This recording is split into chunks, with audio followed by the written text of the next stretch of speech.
Good. Okay. Okay. Then we'll get started. I don't want to waste you guys' time. You are the on time ones. So, okay, where's my lecture?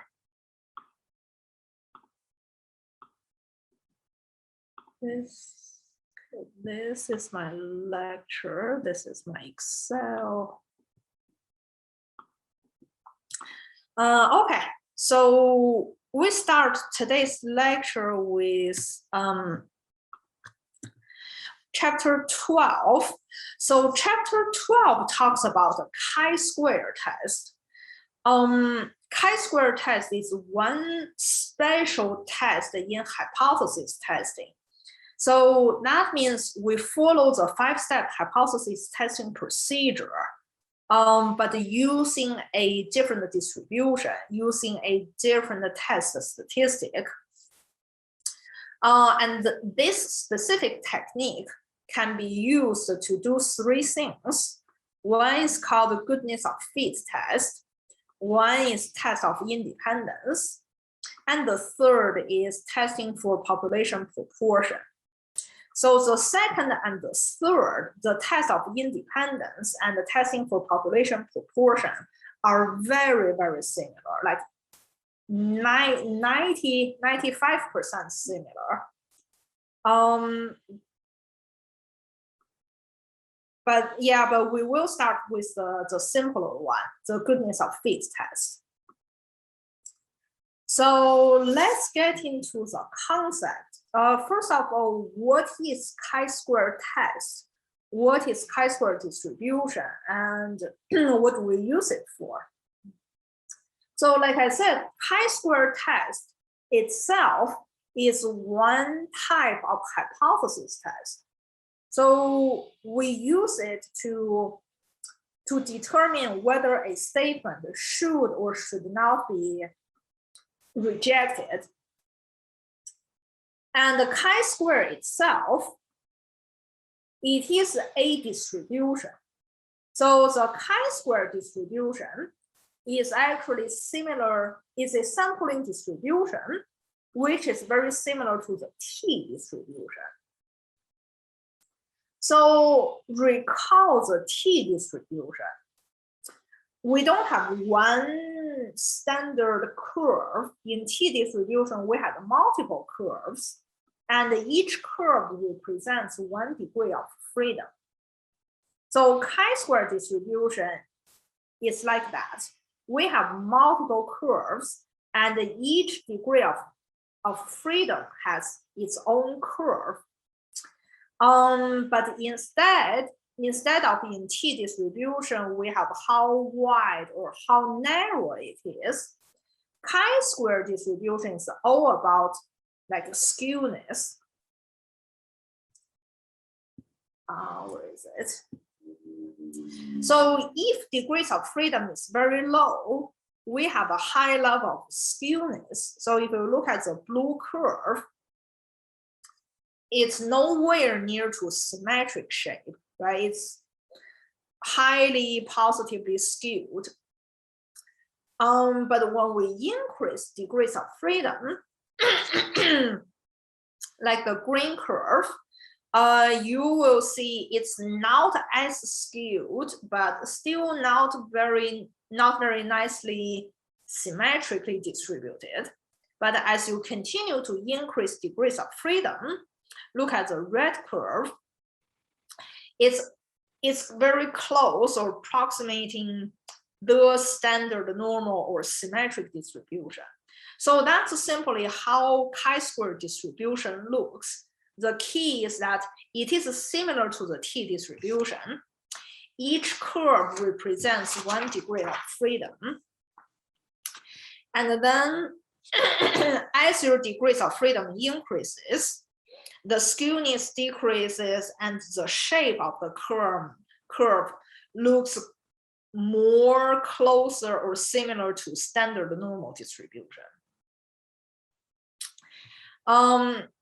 If you check the table, there is a chi-square distribution table in the appendix of your textbook, or if you simply want to Google it, you will get the same table.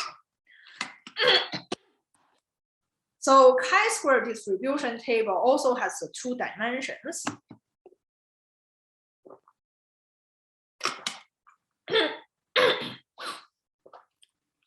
And we read it in the same way as how we read the T distribution table. So the row represents degrees of freedom, and the column shows the area in the right tail.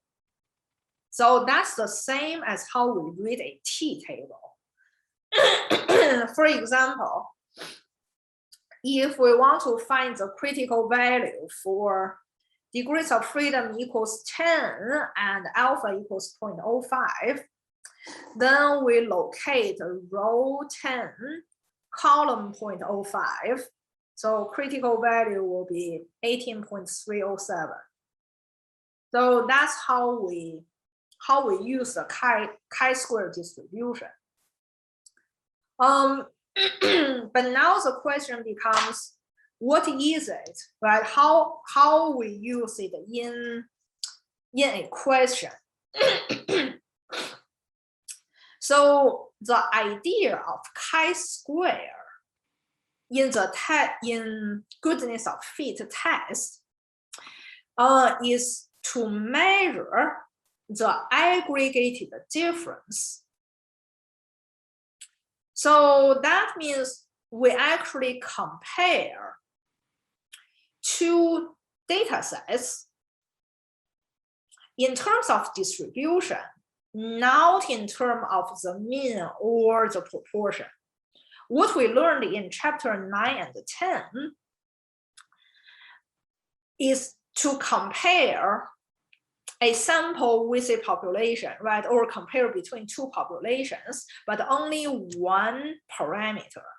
We keep comparing, are the means the same, or one mean greater than the other mean, or we compare proportion. So we have been looking at 1 parameter in chapter 9 and 10, but that doesn't tell you everything about the data, right? I tell you, okay, if the average score is 80 in this class and the average score is 80 in the other class, maybe in this class I have a larger variance, right? Maybe the highest is 100, the lowest is 60. Scores are spread all over, versus the other class, the mean is 80, highest is 85, lowest is 75, then that's a very concentrated distribution. So instead of comparing only the mean, we could also compare the entire distribution of the data. That's what a chi-square test is used for. So chi-square itself, it measures the aggregated difference. So that means we slice and dice our data into different categories. We compare every single category, how different it is between what we expect versus what we observe. If what we expect matches what we observe, then we can conclude that there isn't too much difference. They are the same.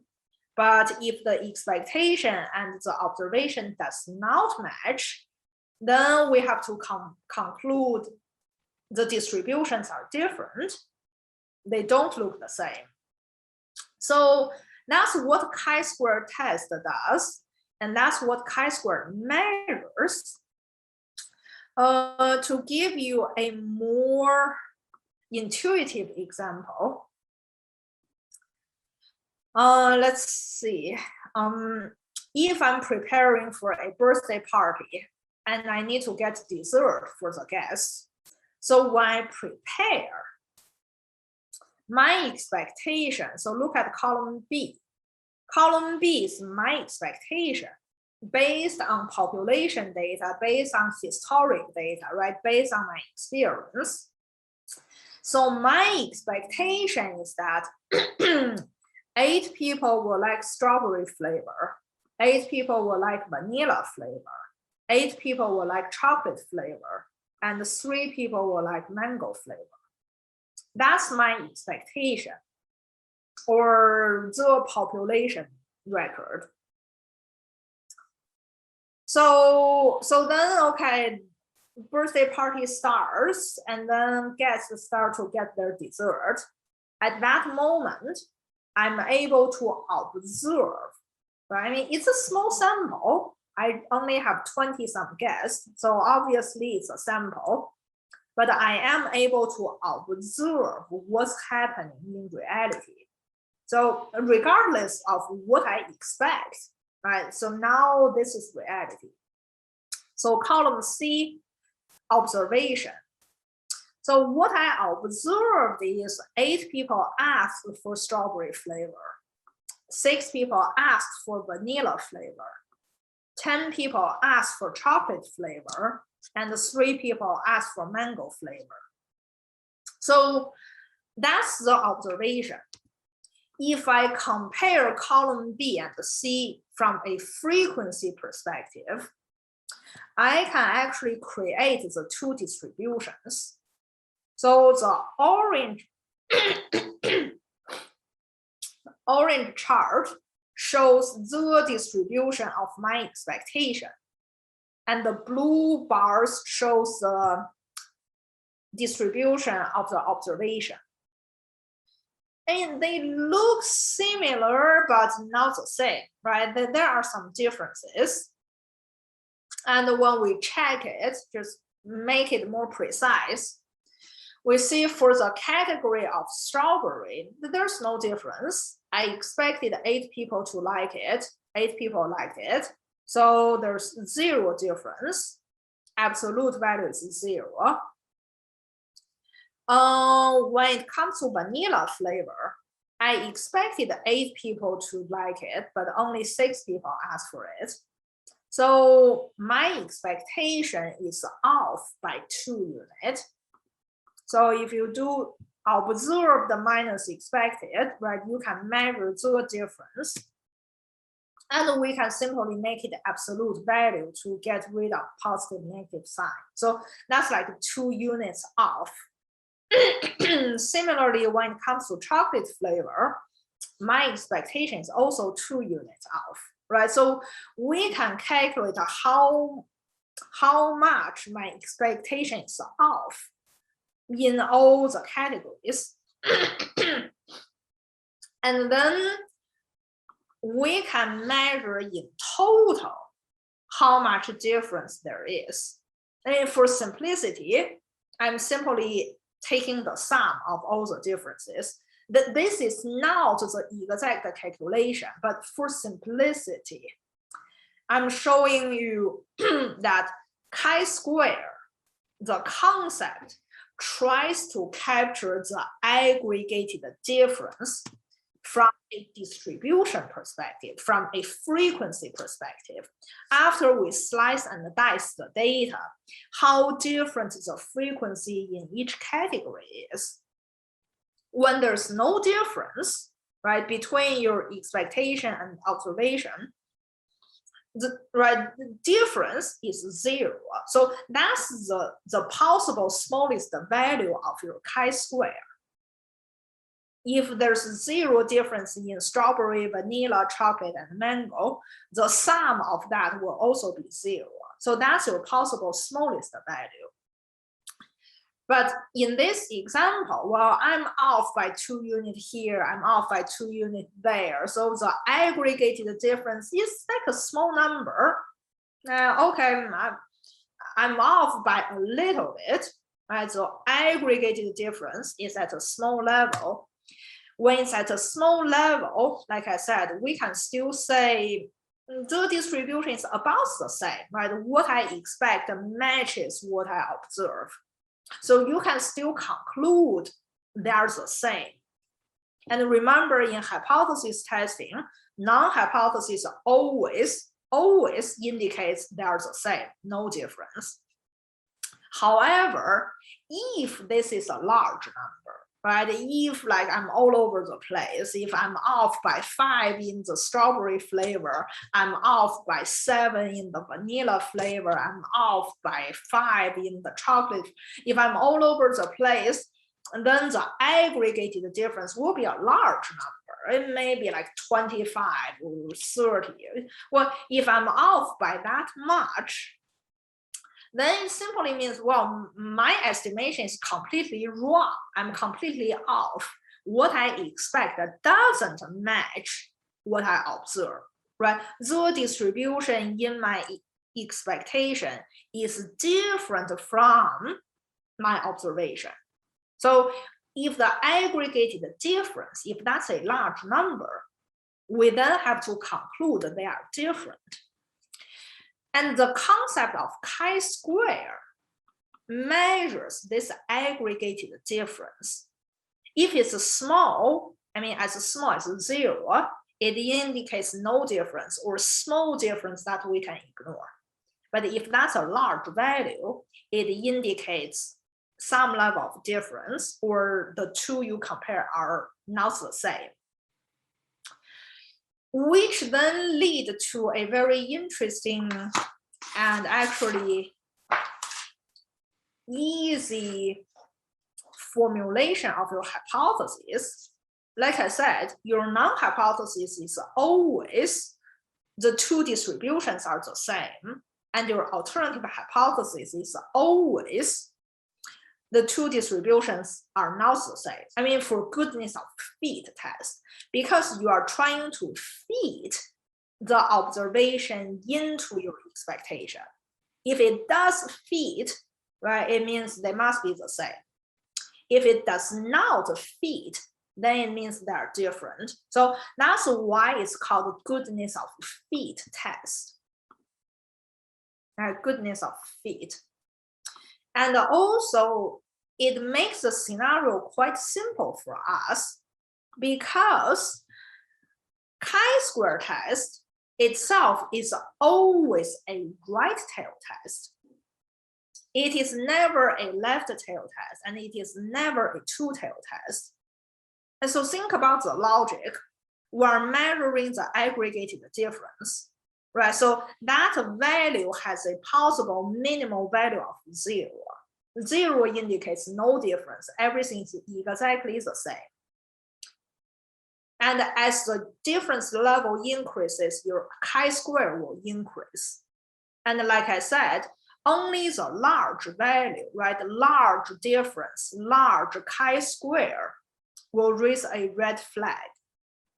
When you see a large number, you will see, oh, that they are different, right? So only large value of chi-square indicates the difference. Small value of chi-square all the way as small as 0, that doesn't indicate any difference. So all the small values are in the non-rejection region. The rejection only happens when your chi-square is a large value. So if your rejection only happens when it's large value, then it makes it a right tail test. So does that make sense? Chi-square test is always a right tail test.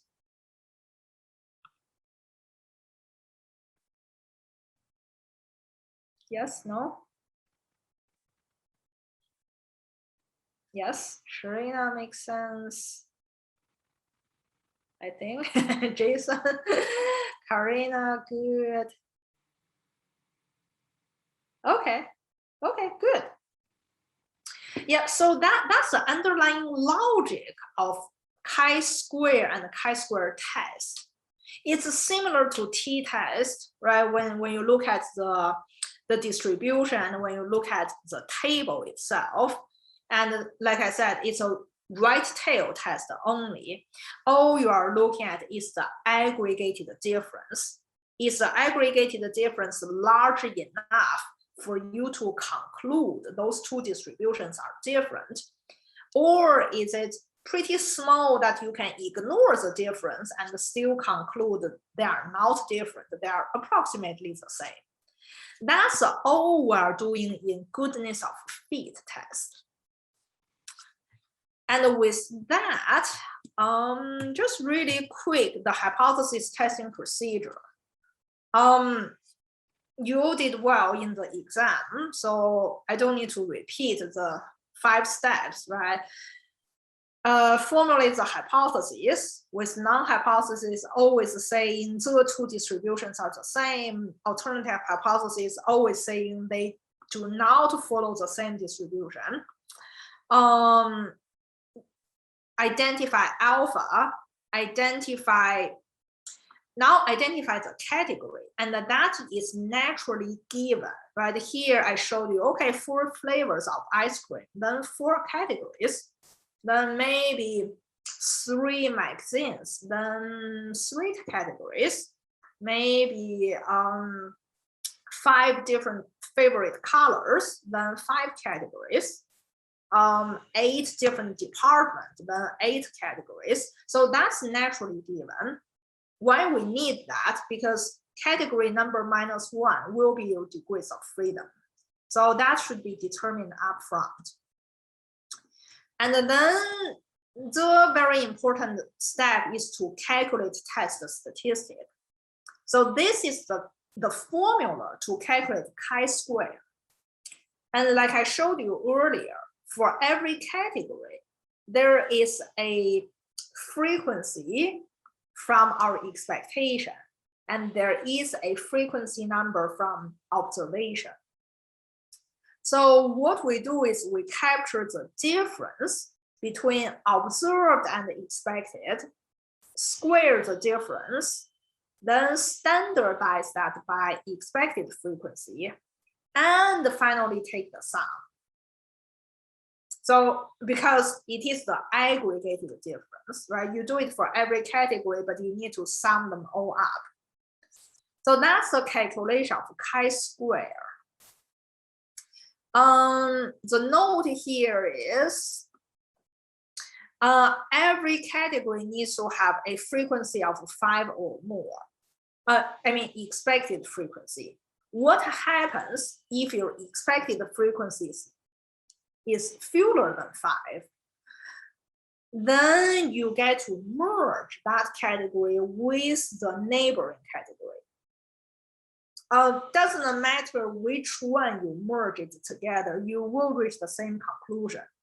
But that's a rare situation. Read the textbook, it does discuss this rare situation. But for the purpose of, today's lecture, we don't have time for that very rare situation. Do read it. In the homework there, I think there is one question that really goes into like this topic. But yeah, like I said, a rare situation, and you only need to do one additional step to merge it with a different category.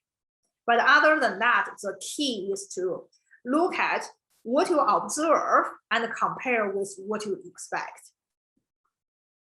And then step 4-5, same as always, critical value approach or p-value approach. We just look at the chi-square table, and I showed you how to find the critical value approach. If you know how to do p-value approach from the t table, it will be the same using the chi-square table. Or later, I'll show you how to use Excel formula to calculate the exact p-value. So either method, we will reach the same conclusion. So let's look at an example now. In this example, it has been reported, right, for the population of all the US households, 10.3% do not own a vehicle, 34.2% having one vehicle, 38.4% having 2 vehicles, and 17.1% owning 3 or more vehicles. So the first sentence really described the population situation, right? The population distribution. And that should be our expectation.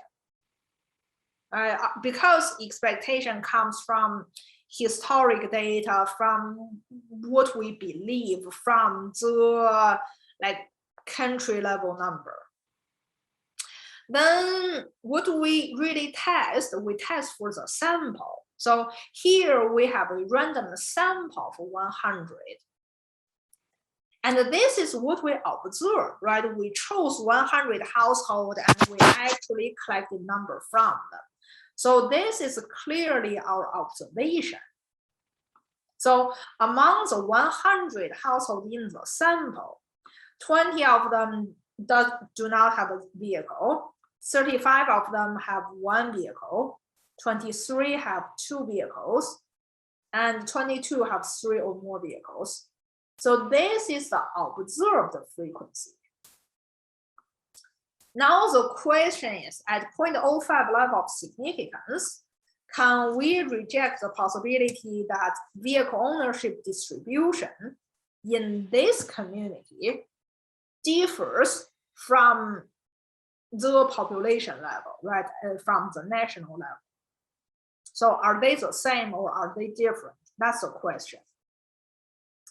So now all we need to do is to put together this observed frequency with expected frequency. So how do we convert a percentage into a frequency? We simply multiply the percentage with the count number, right? What is 10.3% of 100? It's simply 10.3. What is 34.2% of 100? When you multiply those two numbers, you got 34.2.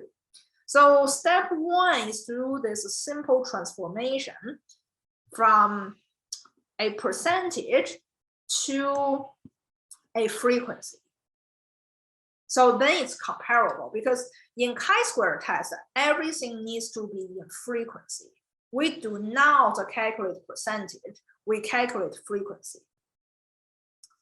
I mean, we already had the hypothesis, right? Null hypothesis is they are the same. Alternative hypothesis is they are not the same. Alpha is given, and we clearly see it's 4 categories, so degrees of freedom would be 3. And we know we have a right tail test with the tail to be 0.05. So that's what we know from step 1 to 2. Then step 3 is to do the calculation. So this is how you want to set up. To make it easier, I'm setting it up in Excel. Oops, sorry.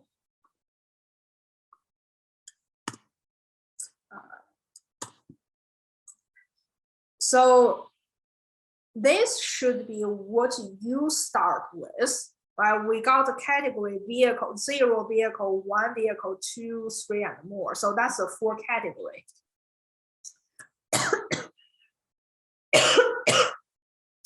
Then you get to type in what you observe from the sample and what you expect from the population.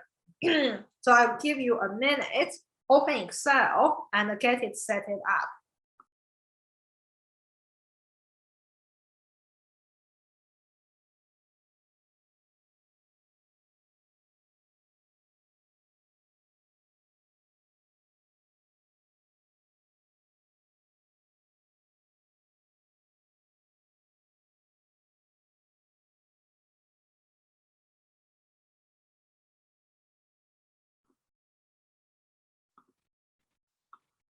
So this is our starting point.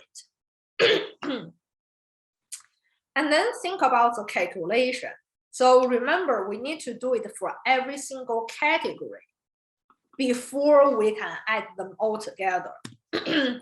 So for the first category, we need to first calculate the difference between observed and expected. So in the numerator, right, parentheses, observed, which is B2, minus expected, that's C2, raised to the second power, right? Because we don't want positive, negative value to cancel out. So we get to make sure it is a positive value. So raise it to the second power, then divided by expected, so divided by C2. That's the chi-square in this one category. So hit enter, you should get this number. That's only for 0 vehicle. What about 1 vehicle? So same, find observed, use that number minus expected, raise it to the second power, then divide it by expected.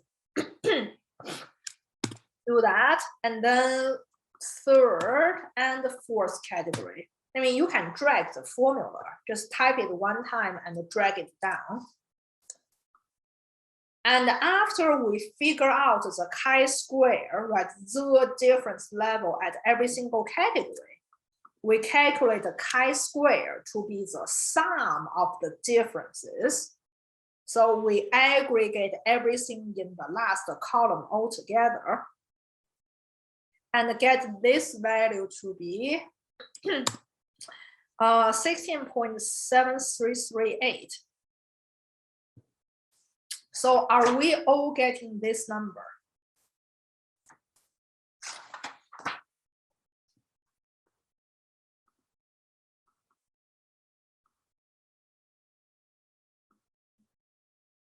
Following, not following? Jason, you got it? Yeah, no, I mean, I'm leaving time for you to actually do it in Excel. So you can do, yes, type step by step. Oh yeah, sure. Yeah, I can go over it. Yeah. Okay, let me do this. So this is our starting point, right? Every category, a column of observed value, a column of expected value. And then in the calculation, right, according to the formula, for every category, we need to first capture the difference between observed and expected.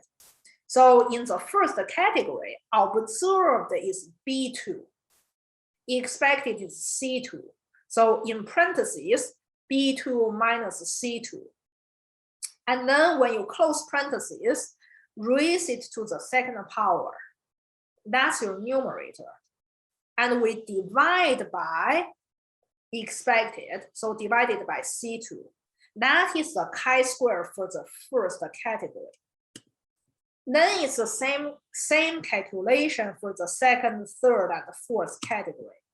Or for simplicity, you can just drag your formula from row 1 to like row 4. Just drag it. You should get all the values. Yeah, when you double click, you can see the formula and you see where it's pointing to in Excel. And after we calculate for like all 4 cells here, finally, we just take the sum of those because chi-square measures the aggregated difference.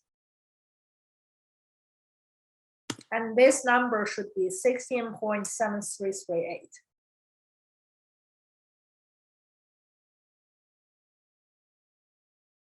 Are you getting this? Yes? Okay, good. Good, nice. Yeah, and if you have questions, just ask. Like I can go over it one more time. I can give you more explanation. I do want you to to be able to follow and actually build this template because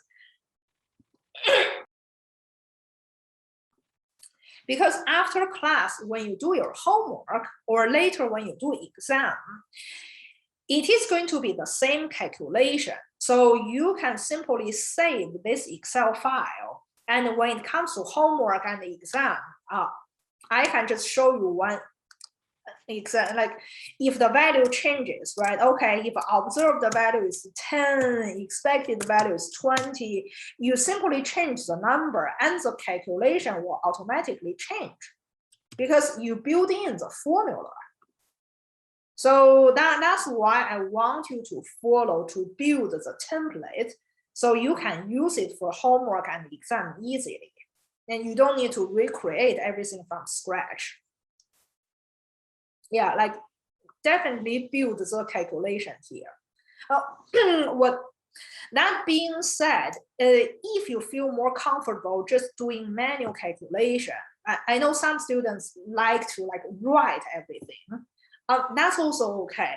Get your piece of paper, get your pen, right? Calculate column by column, write each number down, use your calculator. That's also okay. Here, I'm just building you the structure that makes everything very organized and very clear. So like later you don't get lost. You know what number is what. Yeah, no problem if you do manual calculation. So here we reach the chi-square, which is your test statistic from step 3, right? So test statistic is 16.7338. Then what do we do? So test statistic is here. Like I said, if you use the t-table critical value approach, may be easier. So we just need to find the critical value with degrees of freedom equals 3, size of the right tail equals 0.05.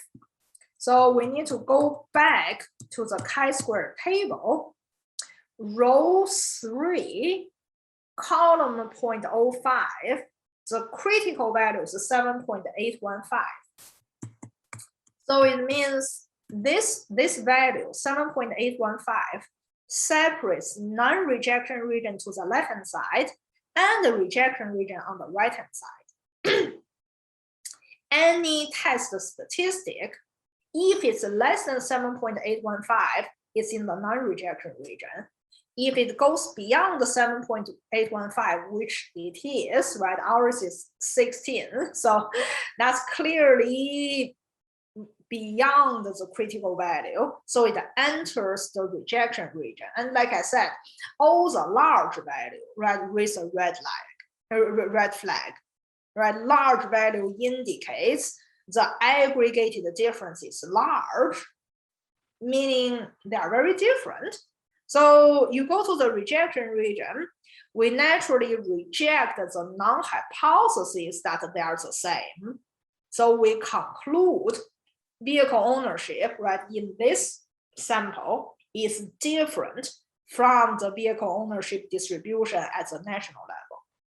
That's how we reach the conclusion. Oh, how I got critical value. Oh, 3, sorry.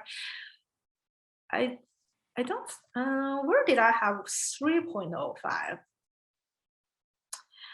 No, so how we get to critical value is we need to find the degrees of freedom. So degrees of freedom equals category number minus 1.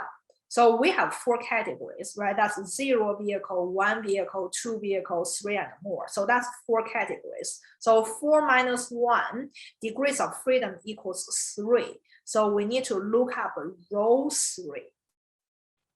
And the column is alpha. So alpha equals 0.05. So column 0.05, row 3, that gets us to 7.815. Yeah. Yeah, so that is, right, that is the value that separates the rejection region. And then it's easy, right? Okay, test the statistic greater than critical value, reject the null hypothesis. And like I said, the goodness of fit test is easy because your null hypothesis never changes. Your null hypothesis is always the 2 distributions are the same. So when you reject it, you easily conclude the 2 distributions are different. So that's for this question. Any question? Any confusions or anyone not following?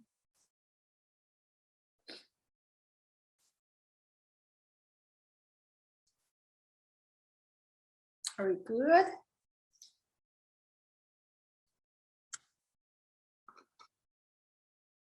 Yes. Okay, good. So that's the typical goodness of fit test. We do have time for one more exercise, and I want you to practice in class on your own. So this is the exercise that, yeah, usually I'd like to say, yeah, do it at home, right, to test your own knowledge level. But I think today we have enough time, so we can just do it in class. So this is for you to practice. Get your Excel ready or get your paper, your pencil ready. In this example, we have a company manufacturing 4 models of homes. So one model is a 2-story colonial. The second type is log cabin. The third type is a split level. And the fourth type is an A-frame. So 4 types of homes, right? Four categories. To help in production planning, management would like to determine if previous customer purchase indicated that there is a preference. So this is actually the question. Is there a preference among the 4 styles selected? And this is the sample data of 100 sales. So clearly, this is what we observe, right? We know that the company sold like thousands of homes, but here we got a small sample of 100. So this is a sample, and this is what we observe. So we observe the 30 sales in colonial, 20 in log cabin, 35 split level, and 15 A-frame. So this is what we observe. The tricky part in this question is, again, if we read the question, what do you think the expectation would be? Is there a preference? So how would you conclude if there is no preference given 4 styles? What type of sales value would you conclude that there's no preference at all? People just randomly choose 1 out of the 4. What type of distribution will make you conclude that?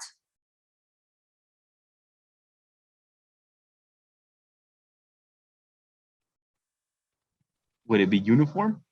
It is a tricky question. Would it be like uniform, just flat?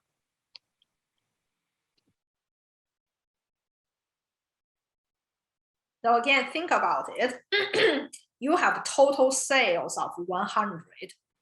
And you know the 100 is distributed among, yes, very nice. Okay, Julio got it. So if we have 4 options, and if we got a uniform distribution, meaning same level of sales across all 4 options, that means there is no preference, right? People just randomly choose 1 out of the 4.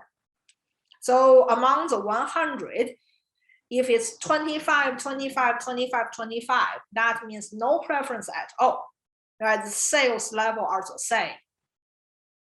What would indicate? So what would indicate a difference is not 25, 25, 25, 25, right? If one model has a really high sales level while the other 3 are all low, then we say, oh, people really prefer that 1 style over the other 3. Or maybe people prefer the 2 over the other 2, right? So any other distribution, anything not a uniform distribution, will conclude a preference. Only a uniform distribution, right? 25, 25, 25, 25. Only that shows no preference.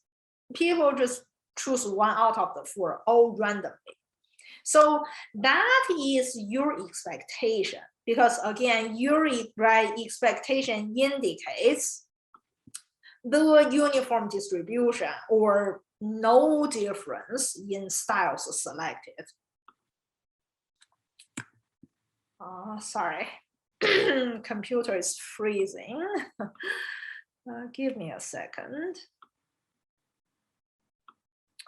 So that means your expectation should be 25, 25, 25, 25, while your observation is 30, 20, 35, and 15.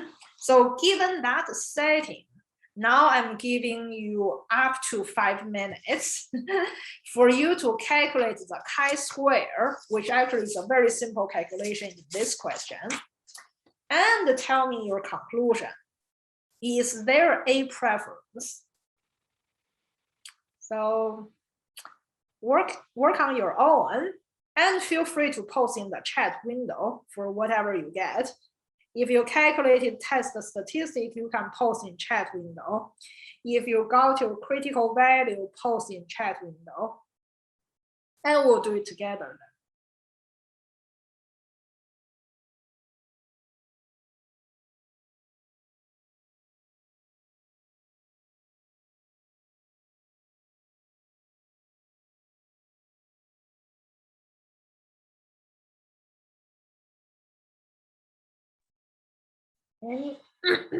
Anyone able to get your test statistic?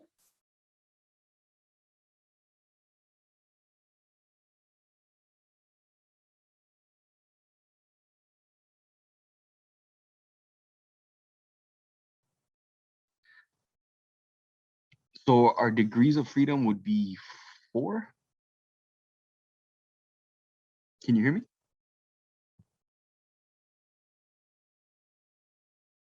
Remember, you can you can recycle the Excel file we just did earlier, right? You have the 4 categories, so 4 rows, and then you have the column of observed value. You type 30, 20, 35, 15, and you have the column of expected value. You type 25, 25, 25, 25, and after you replace the value, if you set it up correctly earlier, all the calculations should be done automatically.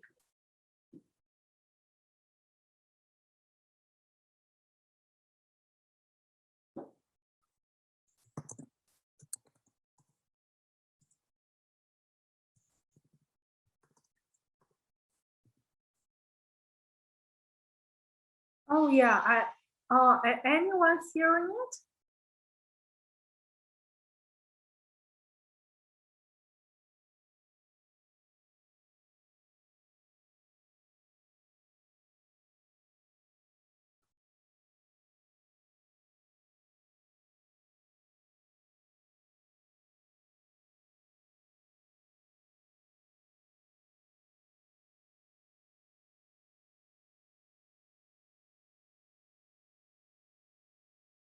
Yeah, sorry. Yeah, I couldn't hear anything. Are we okay on the technology?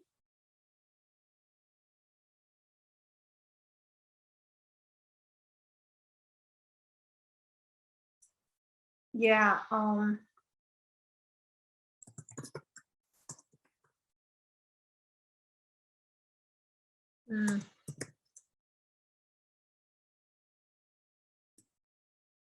mm.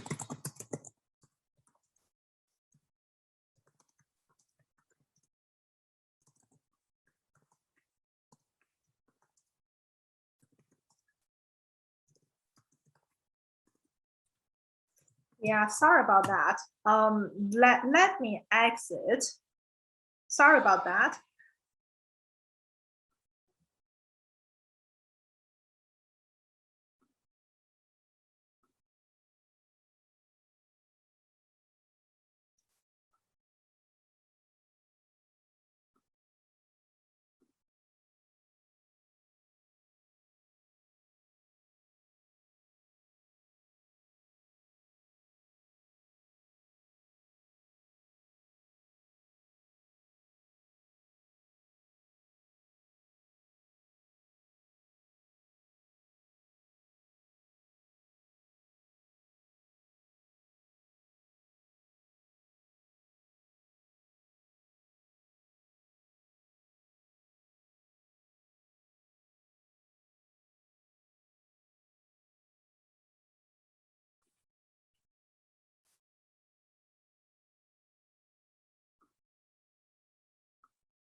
Can everyone hear or anyone maybe say something?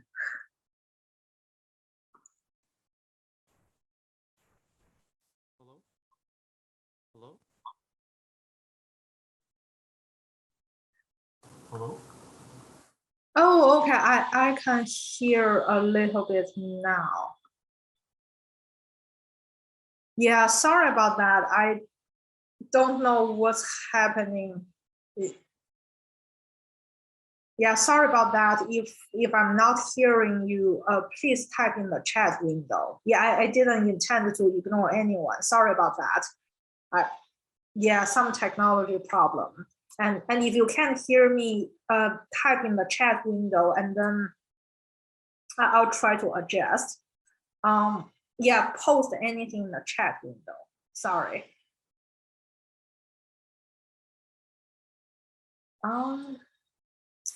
Where were we?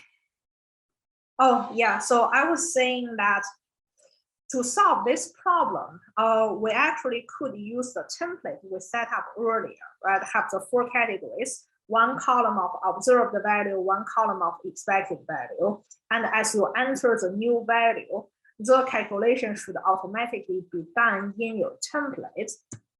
Or if you do it manually, it is a relatively simple calculation.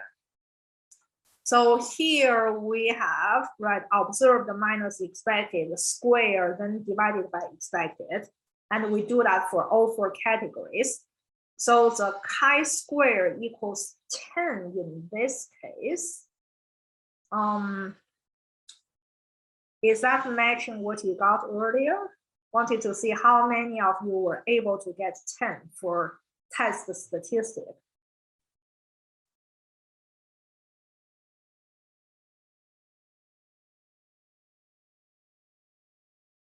Yes. Yeah, Sharina's good.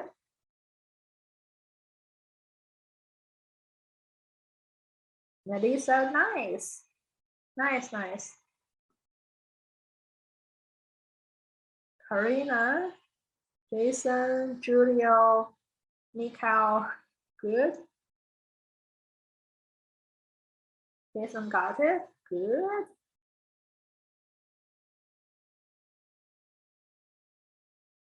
I made a mistake. That's okay. We all make mistakes. Good. Okay, good. Yeah, so that's our test statistic. And then if we want to use p-value approach, right? Knowing that the degrees of freedom is 3, map it to row 3, and then we know that the 10 is between the 2 columns of 0.025 and 0.01, which is clearly smaller than 0.05. So p-value is less than critical value. So we reject the null hypothesis, or we use critical value approach.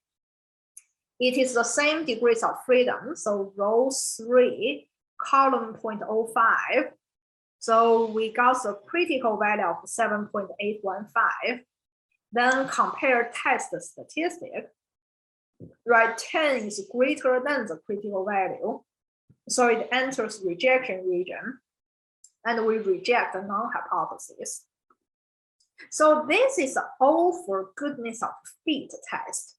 All we are trying to do is to fit the observed frequency into the expected frequency. Does that distribution fit? If it fits, then we conclude the distributions are the same. If it doesn't fit, then we conclude they look different.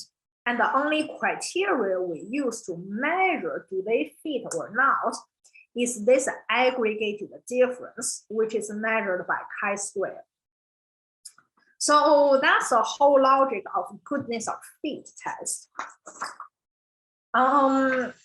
which is similar but also different from the test of independence.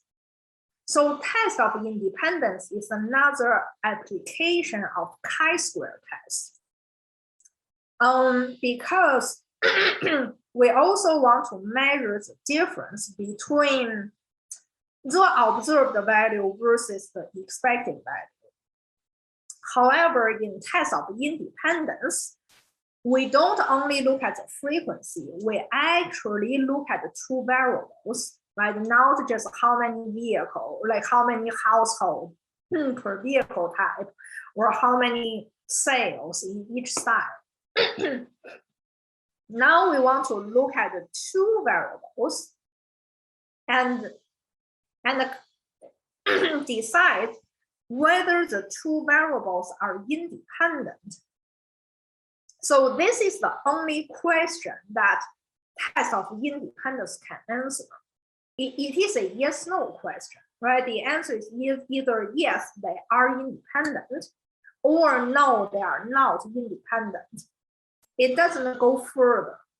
Even if you say they are not independent, you don't know how they are related. You can't answer, is it the more, is it the more, the less?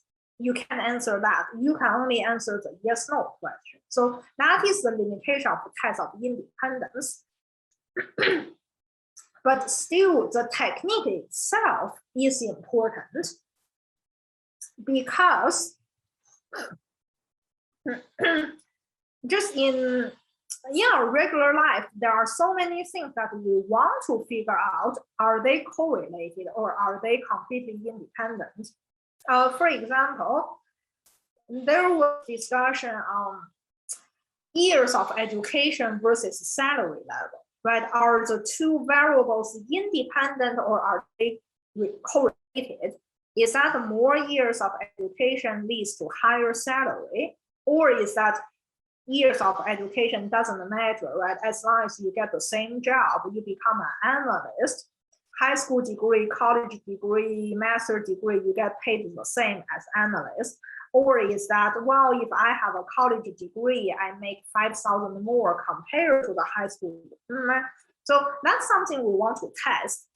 Years of education versus salary level. Are they independent or are they correlated?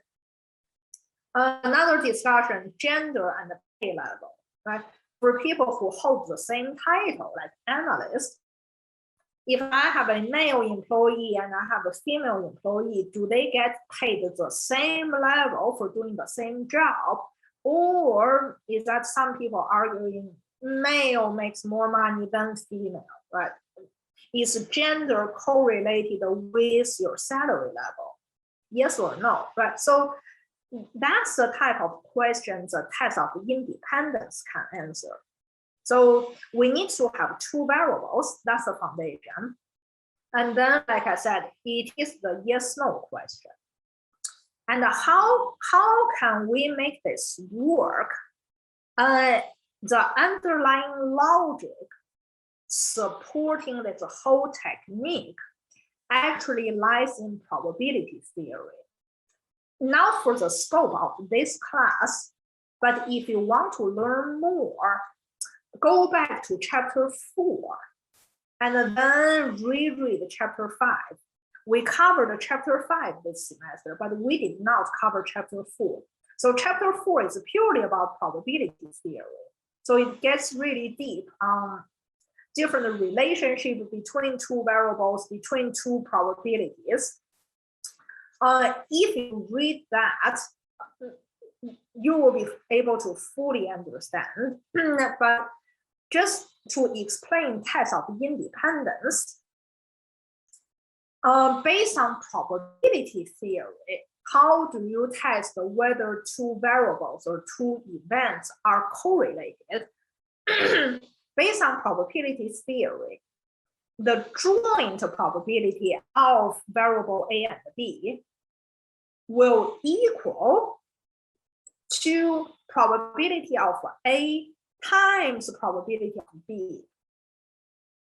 So this equal sign only holds when the two variables are independent.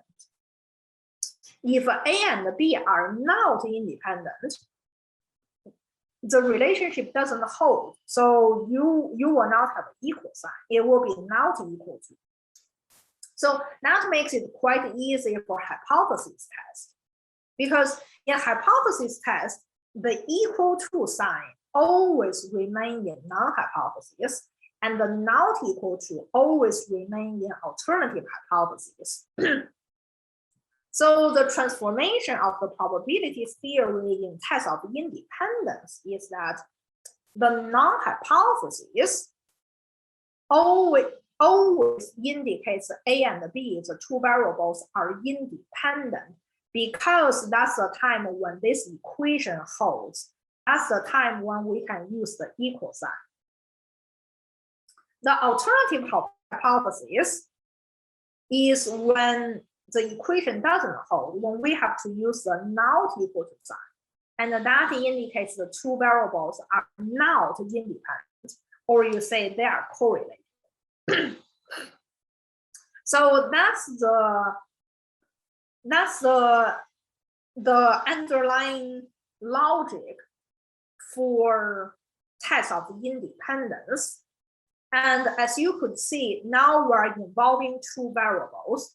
So when we construct the test for chi-square test, we actually need to make one variable the row variable and another variable the column variable.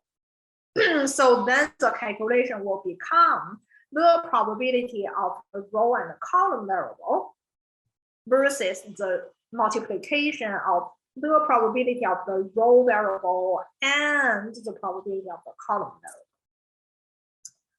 variable.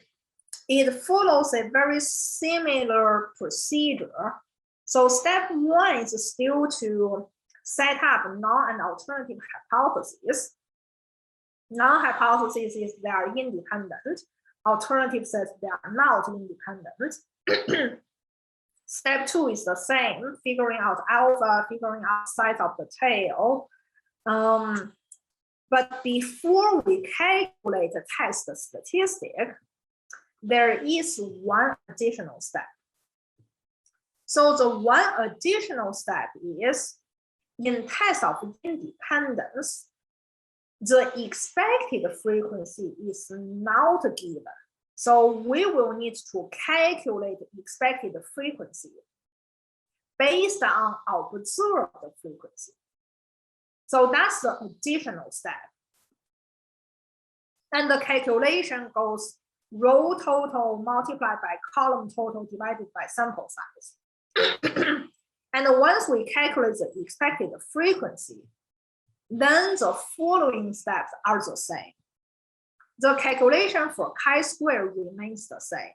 So it is the difference between observed and expected value, square over expected value, and then taking the sum of all the rows and all the columns. So basically every single cell is incorporated in the chi-square. Then the same rejection rule, p-value approach or critical value approach. The small change is when we calculate degrees of freedom, it is calculated as row number -1 multiplied by column number -1. So that determines in the chi-square table which row do we read. But let's better understand it with an example. So we continue the example of the home manufacturers. The manager of this company would like to determine if the price of the home and the style of the home are independent. Right, so yes or no. Yes, they are independent, or no, they are not independent. Certain styles are more expensive and certain styles are less expensive.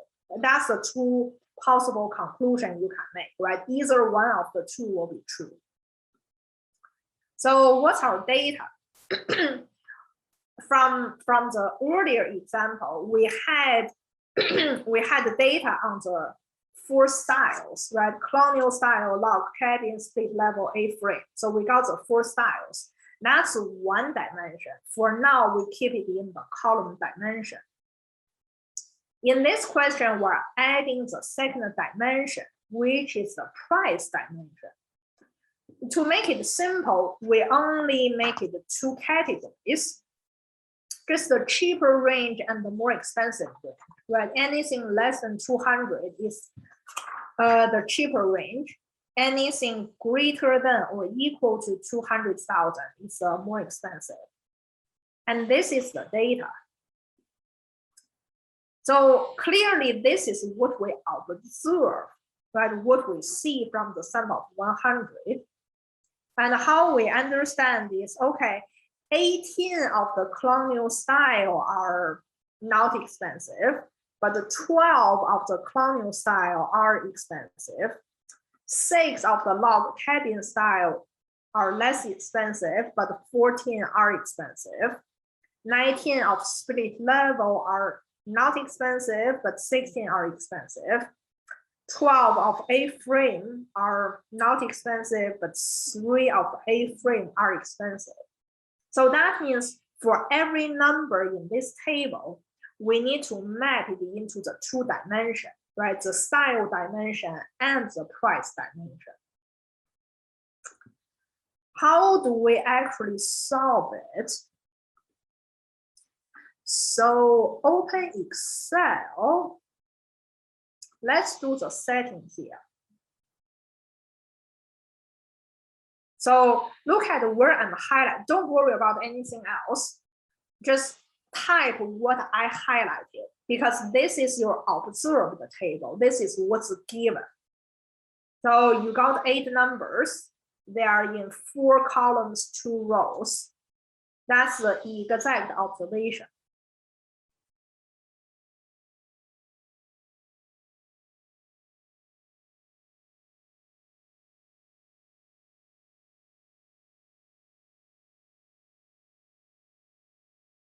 And once we set it up, then because we will need the row total and column total to calculate the expected value, let's calculate, right, the sum of the first row. So that means among the 100 sales, 55 were in the cheaper range. Let's also sum the second row. It means then 45 of those are in the expensive range. Let us also sum the columns, which should be the same as what we saw earlier. So we see that there's a total of 30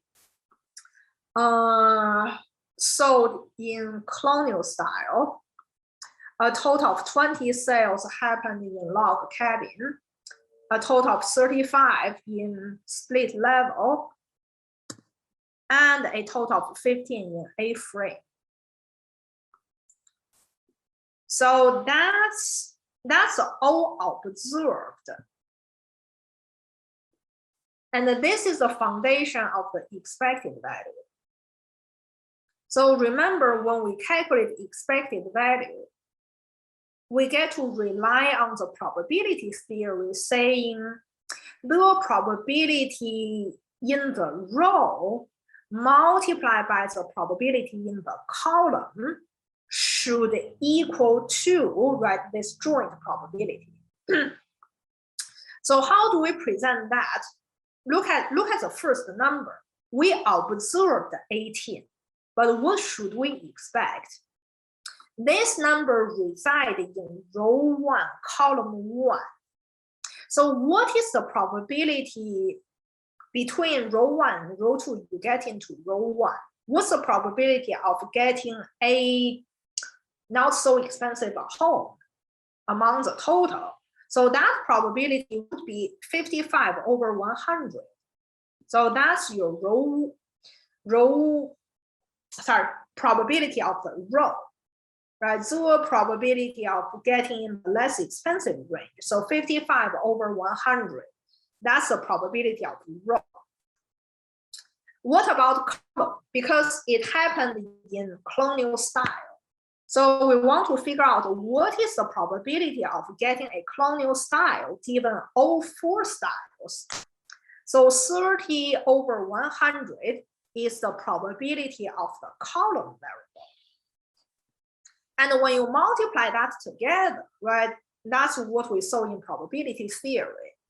You are basically doing 55 over 100 multiplied by 30 over 100. But that gets you a probability.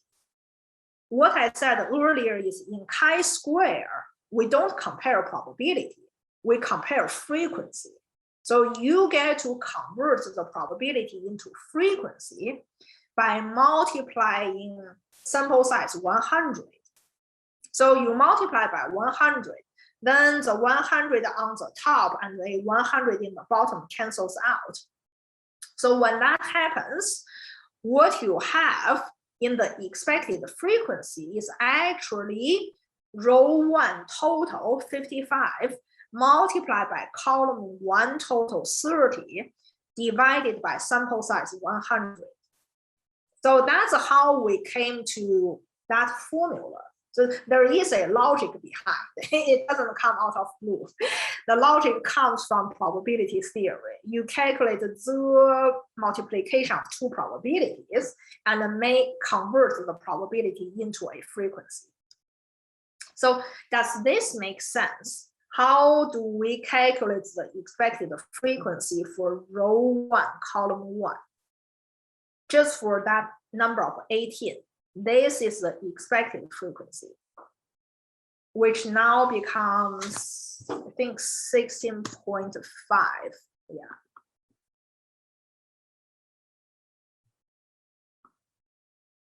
So are we getting this?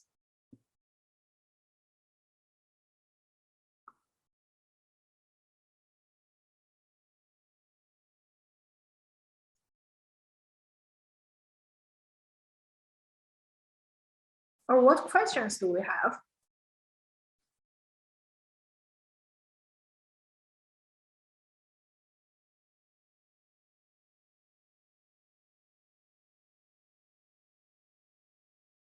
Questions? Are we good?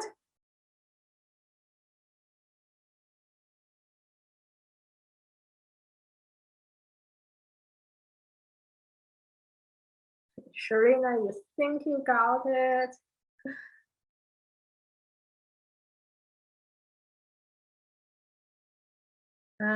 To get 11. Yes, okay, yeah, Melissa, you got it. Yes, yeah, exactly. So that's how we get the expected value for row 1, column 1. So what about row 1, column 2? So what's the probability of getting in row 1? That's 55 over 100. What's the probability of getting column 2? That's 20 over 100. So row 1 total multiplied by column 2 total, 55 times 20, then divided by sample size 100. That's how we get the expected value of 11 in comparison to what we observe as a 6. So that is the expected value. And then similarly, what about row 1, column 3? It is the same row, so that 55 doesn't change. But now we change to column 3. So now it's 55 times 35 divided by 100. And the next number is row 1 total multiplied by column 4 total divided by sample size. That gets you to 8.25. Are we starting to get it? Yes, no? Yes, Sharina got it, good. Melissa, good. Jason, okay, Jason, good. What about Julio, Kent, you guys? Okay.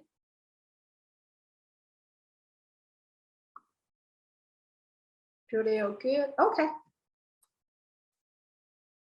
Okay, nice. Yeah, and then when we move on to row 2, then it's, okay, row 2 total times column 1 total divided by sample size. Row 2 total times column 2 total divided by sample size. row 2 total times column 3 total divided by sample size. And finally, row 2 total times column 4 total divided by sample size. So it's the same mechanic, but you just get to repeat it for every cell. Make sure you point it to the right row and the right column. It's not hard, but it requires to be very careful, right? If you chose the wrong row or the wrong column, your calculation will be wrong. So make sure you map it to the right location. And this is your expected frequency table, which will be of the same dimension because there should be a one-to-one match of every cell, right, between what you observe versus what you expect. So once you get your expected frequency, then we calculate the chi-square. Then it's the same as earlier, right? Observed minus expected. So find the row 1, column 1 in observed table, that's 18. Row 1, column 1 in the expected table, which is 16.5. Take that difference, right? Square the difference, then divided by expected. That is the chi-square of that cell. Then when we move on to row 1, column 2, find the matching number from observed and the expected table. Then same calculation, observed minus expected, square the difference, divided by expected.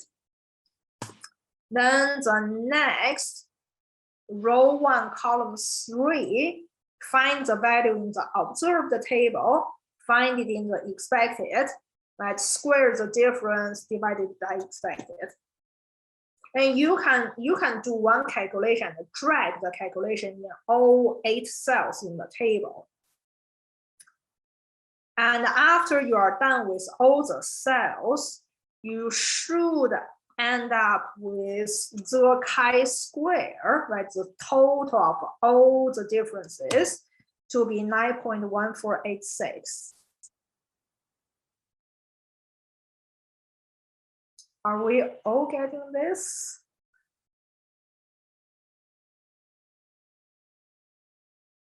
Yes. Oh, how? Oh, this one, this. Oh, so that's row 2, column 1. So the observed value is 12, expected value is 13.5. So observed minus expected, square divided by expected. So that's this number. And then move on to row 2, column 2. Find the matching number from observed and expected.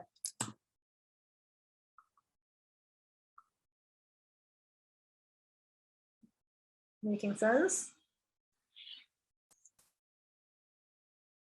Yeah, okay, good. It's an interesting exercise that you match the exact position of the number in your observed table and your expected table and do the difference.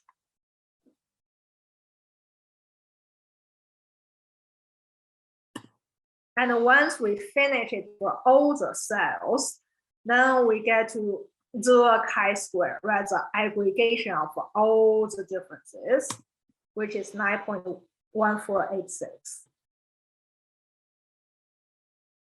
So everyone following?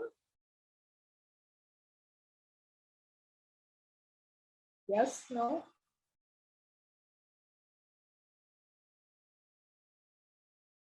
Yes, good. So this is the chi-square. Sharina, good, very nice. Since we are here doing everything in Excel, the one thing is you could calculate the exact p-value. So in Excel, type the formula equals chi-dist, meaning chi-square distribution. Then in parentheses, input your chi-square, then comma, then degrees of freedom. So remember, degrees of freedom now is row number -1 multiplied by column number -1. So we have 2 rows, so 2 minus 1 is 1. We have 4 columns, so 4 minus 1 is 3. 1 times 3, degrees of freedom equals 3. So that's the second number. Then close parentheses, p-value 0.027, which clearly is smaller than alpha. So we know we need to reject the null hypothesis. Or again, we can use critical value approach. We know degrees of freedom is 3, and we know alpha is 0.05. So looking up, it's the same critical value of 7.815. Then again, test statistic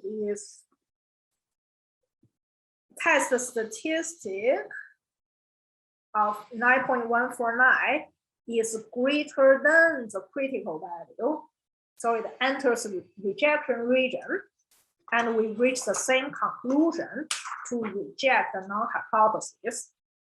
So when we reject the null hypothesis, we are basically saying the 2 variables are not independent. So we are saying they are correlated. But that's all we can say. We can't say how they are correlated, right? We don't know which style is more expensive, which one is less expensive. We can only say some are more expensive, some are less expensive. There is a correlation. So that's about test of independence. Any questions? No question? No question? Okay, Jason, good.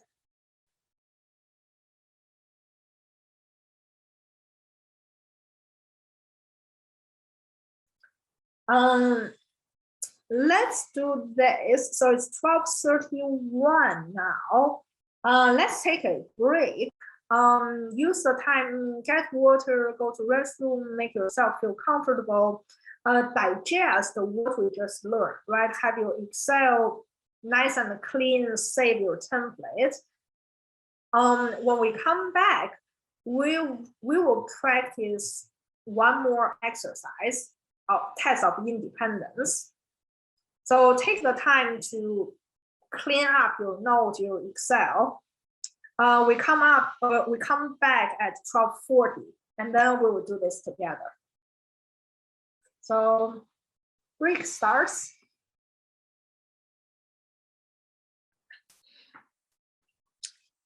We got this other test of independence. Here we have a researcher having a sample of 175 automobile owners to select their magazine. In this question, we got 2 dimensions. One dimension is it import car or is it domestic car? And the second dimension is magazine. So import versus domestic, 2 categories in the one dimension. Magazine, there are 3 choices: car and driver, motor trend, road and track. So that's 3 categories in the other dimension. It doesn't make a difference which one do you define as row dimension, which one do you define as column dimension, because in the end we get the same number. You do multiplication with the row and column anyways, so it doesn't matter which one you make it a row variable, which one you make it a column variable. Usually I prefer to have more columns but fewer rows. But like I said, it doesn't make a difference. But if you set up more columns and fewer rows, it's going to be an easier transition from this topic to the next topic we're going to talk about in 10 minutes. But before that, let's just practice this. So if you saved the template from the earlier question, you can simply replace number in that template for your expected frequency to be calculated, for the chi-square to be calculated, and then either use critical value approach or p-value approach to reach the conclusion. I do want you to take the time to do it step by step yourself. So I will give you the time, maybe 6 or 7 minutes, maybe less than that, depending on if your template is set up correctly. But yeah, try to answer the question. At the 0.05 level, is the domestic import ownership independent of magazine preference? So go 5-step hypothesis testing procedure.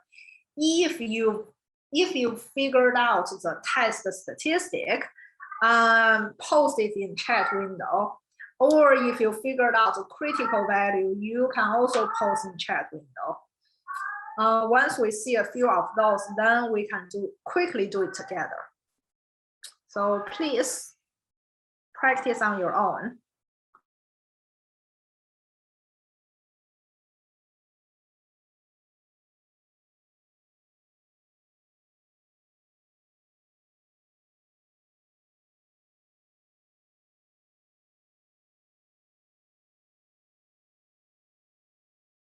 So when you set it up for the observed frequency table, you can check your setup with what I have here at the 2 dimensions, and then the row total, column total, and sample size. So this will be in your observed frequency table. Once you have this, then to calculate the expected and the chi-square will be relatively easy.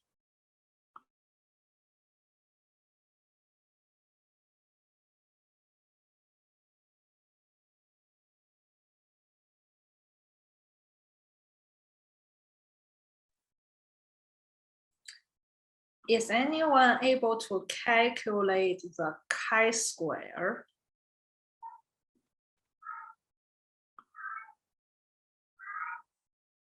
Or anyone able to construct the expected frequency table?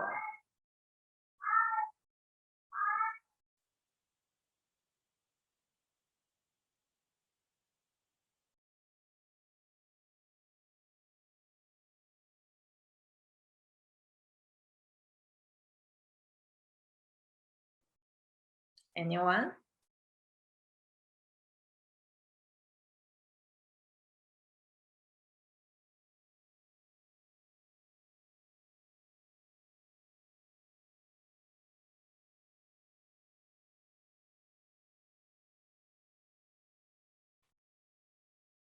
Or do you want to solve it together?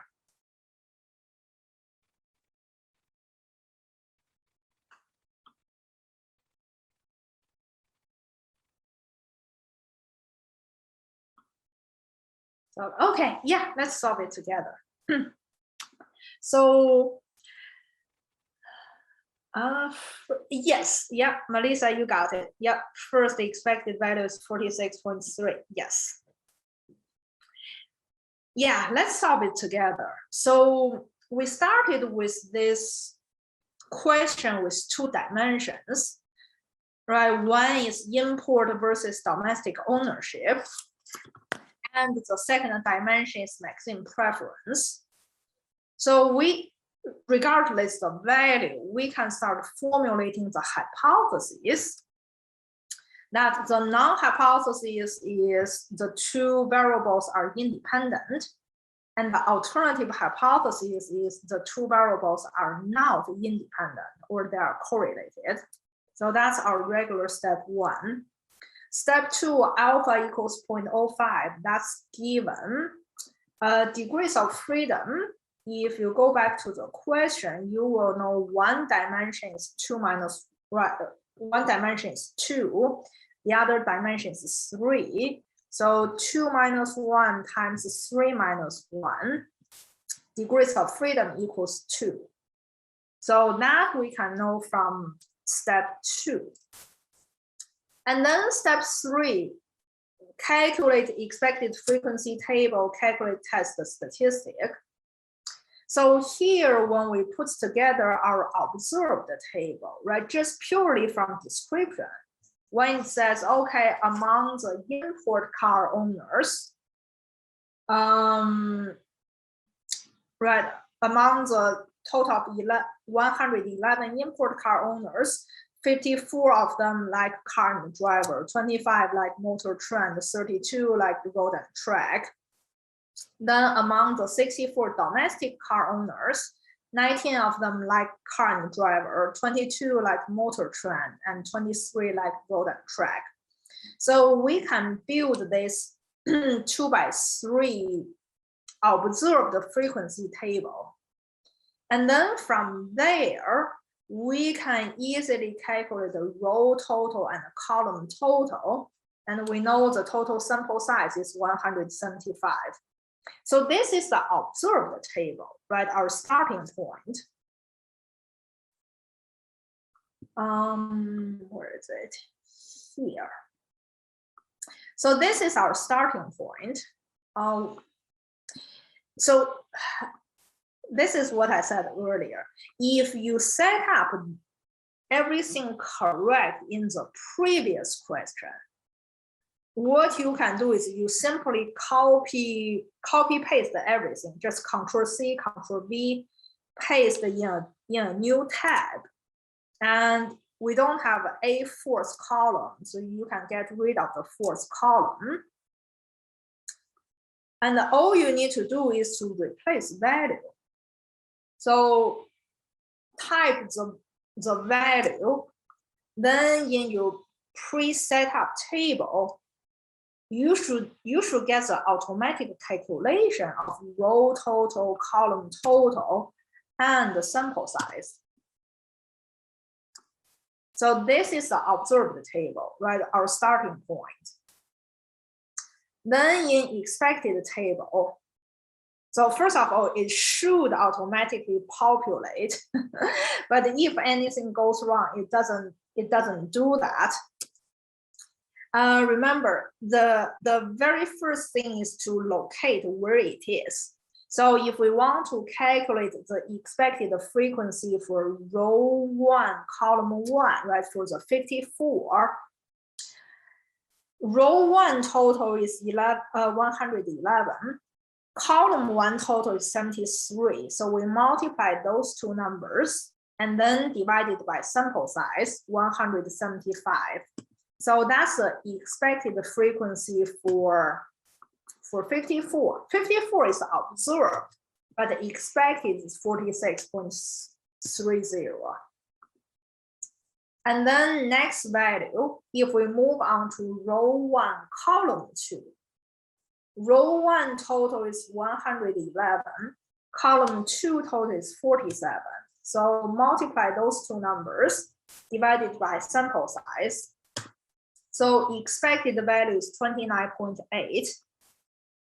Then when we move on to row 1, column 3, while we observe 32, the expected value will be row 1 total 111, multiplied by column 3 total 55, divided by sample size 175.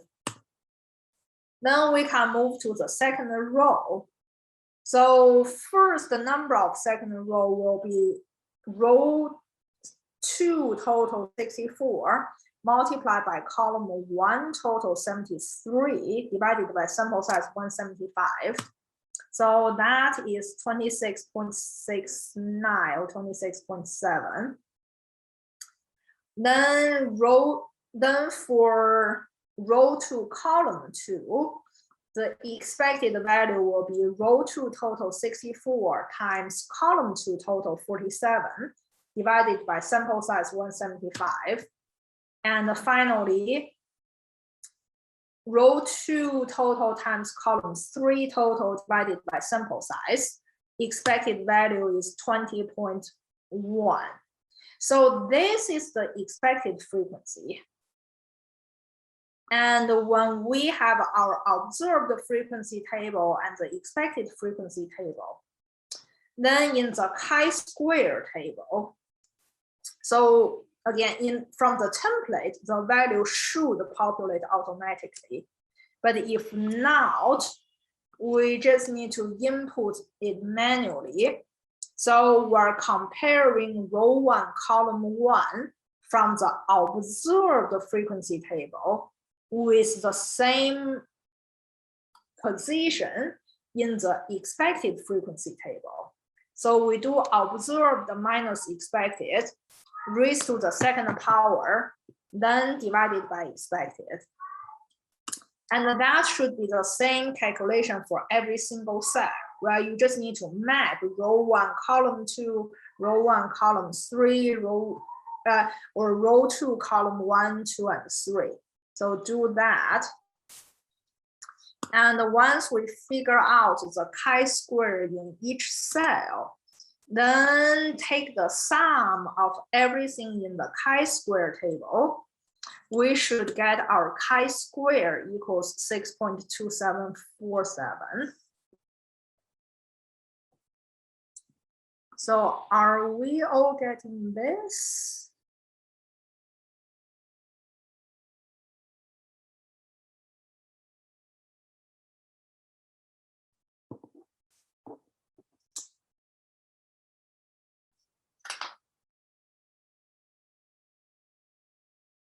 Yes, everyone else?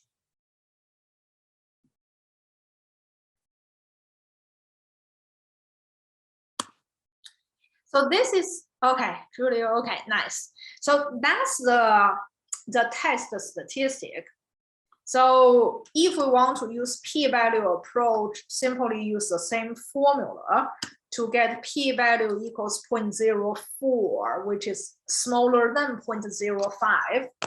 So we should reject the null hypothesis and conclude that they are not independent.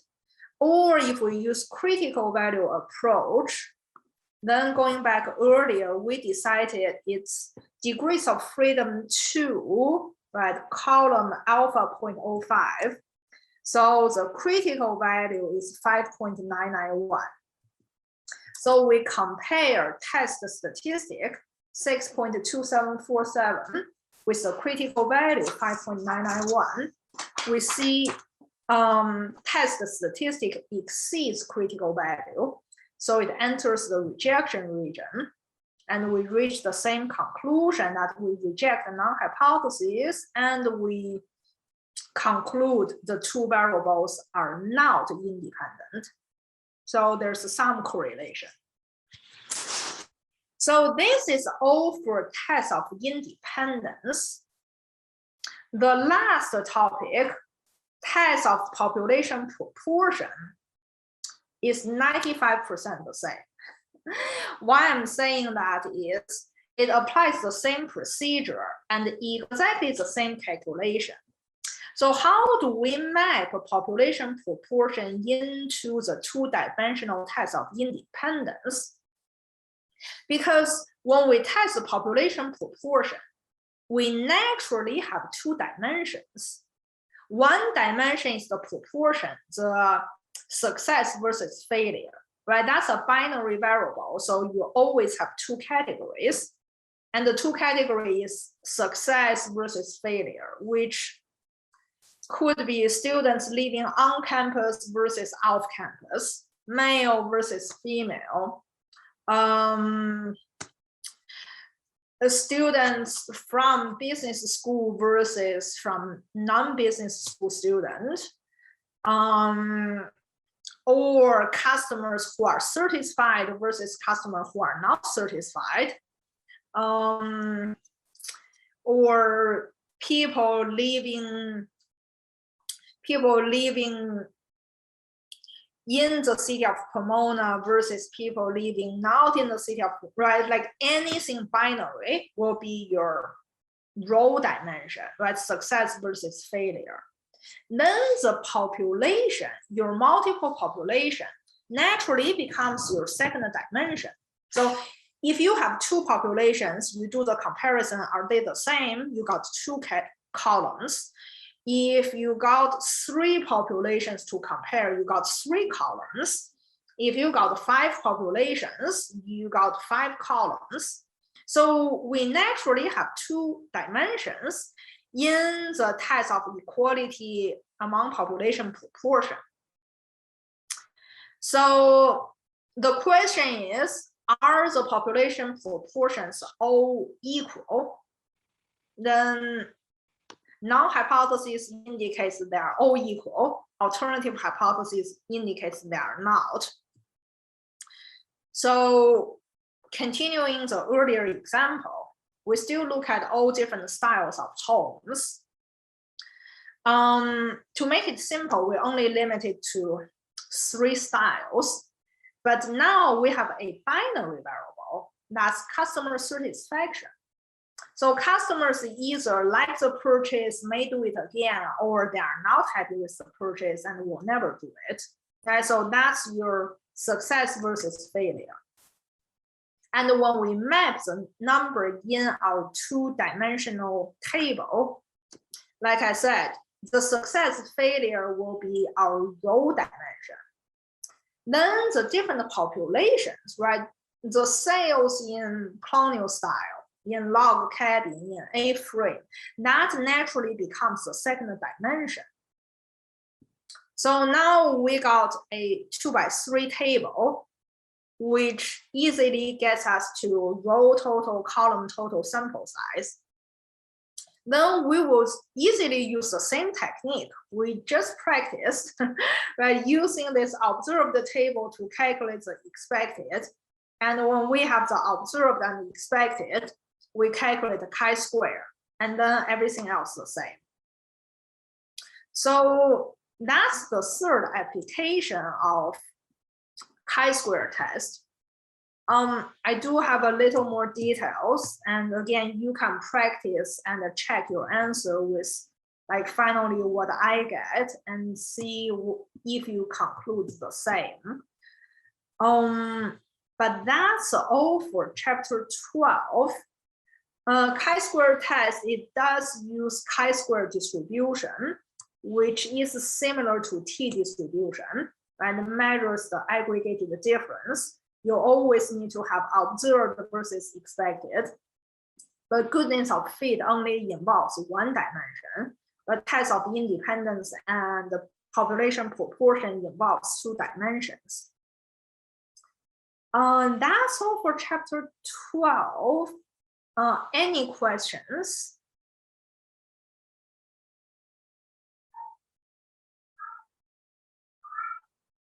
Yes, no?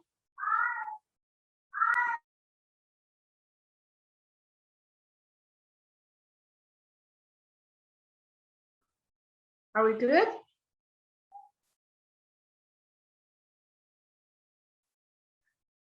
So if we don't have question, then let's move on to the next chapter.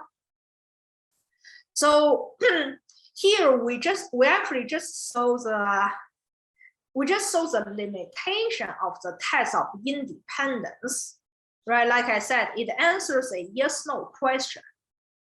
Even if the answer is no, we see the 2 variables are not independent.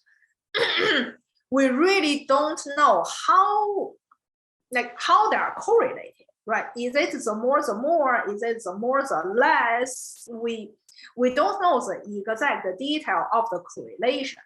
That's the limitation of test of independence.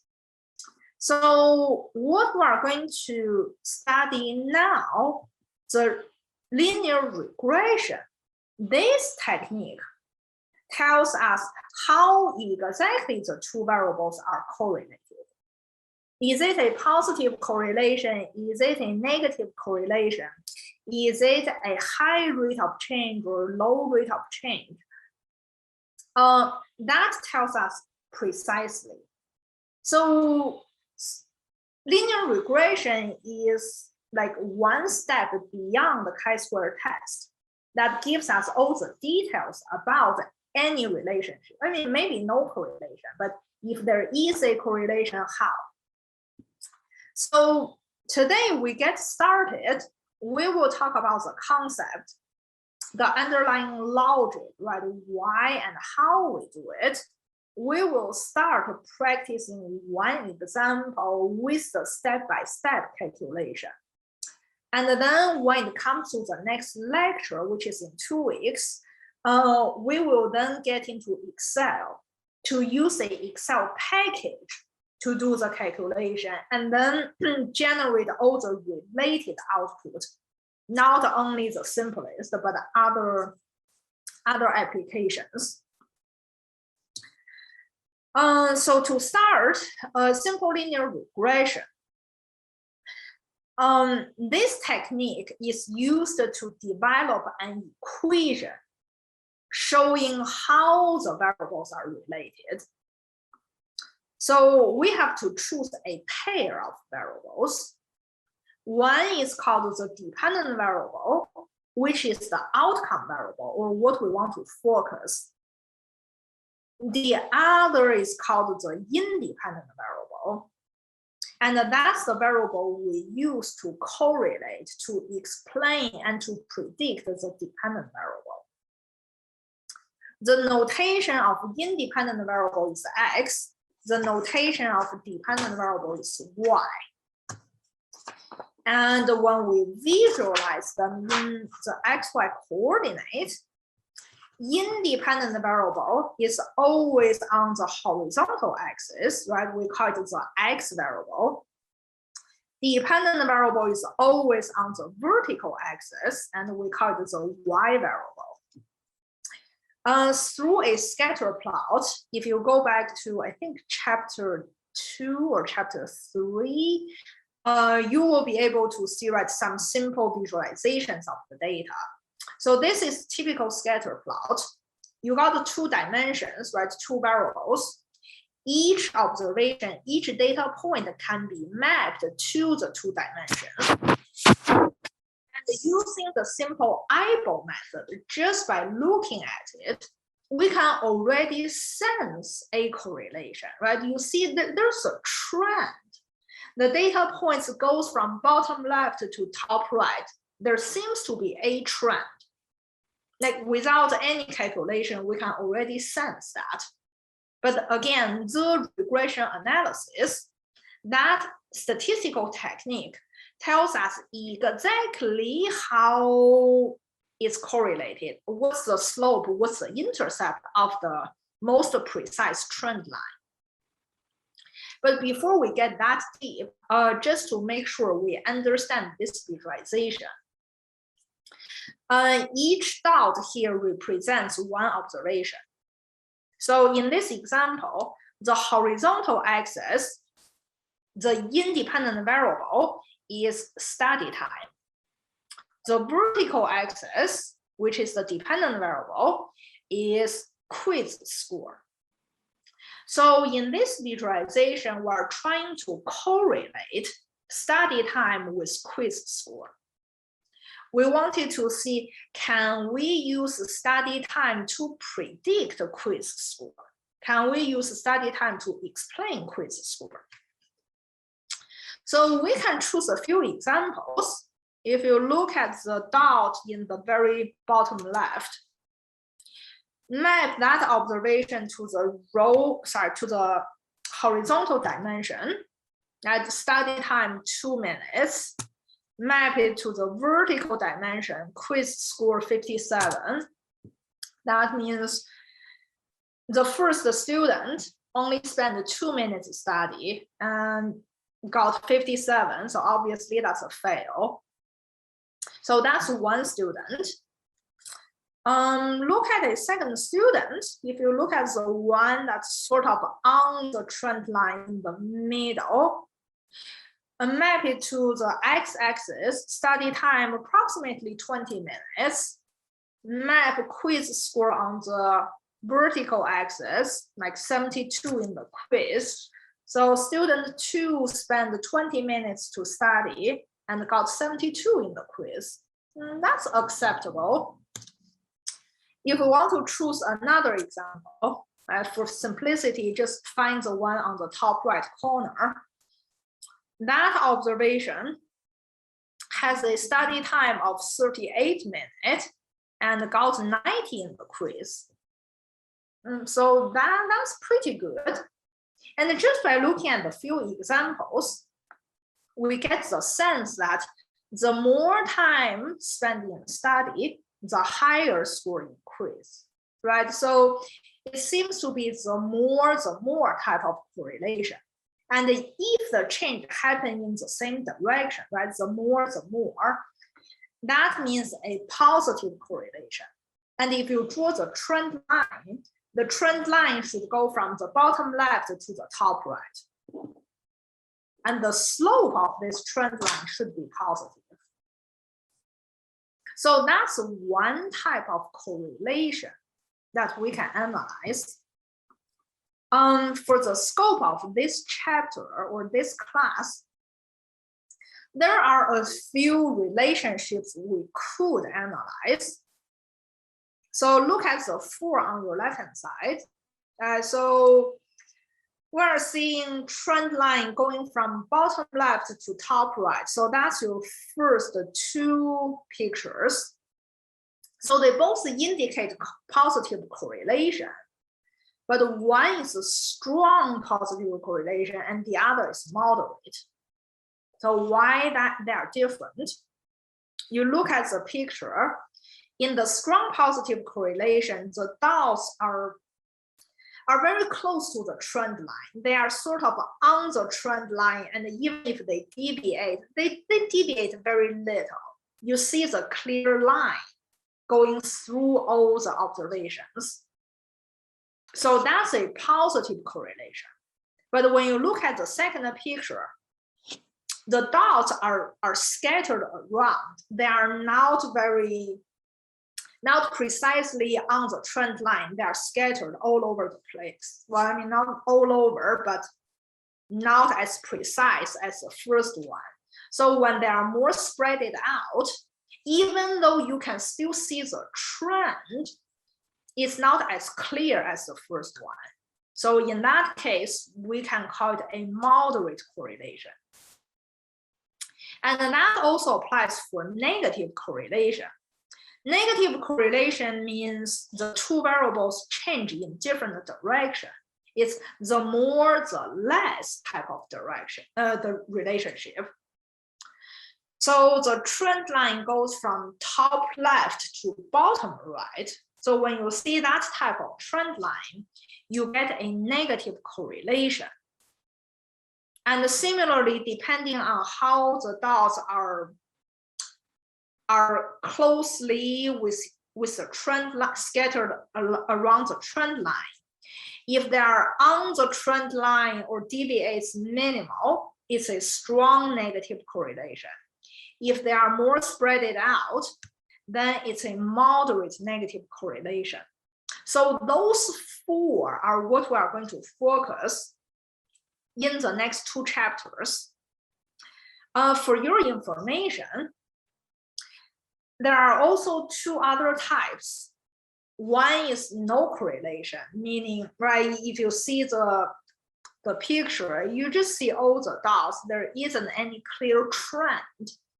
There isn't the more, the less, no trend at all. But that's no correlation. The other one is a curved linear relationship. So that goes beyond the scope of this class, but it does exist. A lot of examples. So you think people's happiness, the correlation with tax rate. If the tax level is too low, government doesn't have money to support higher education, doesn't have money for public health, no infrastructure, people are not happy.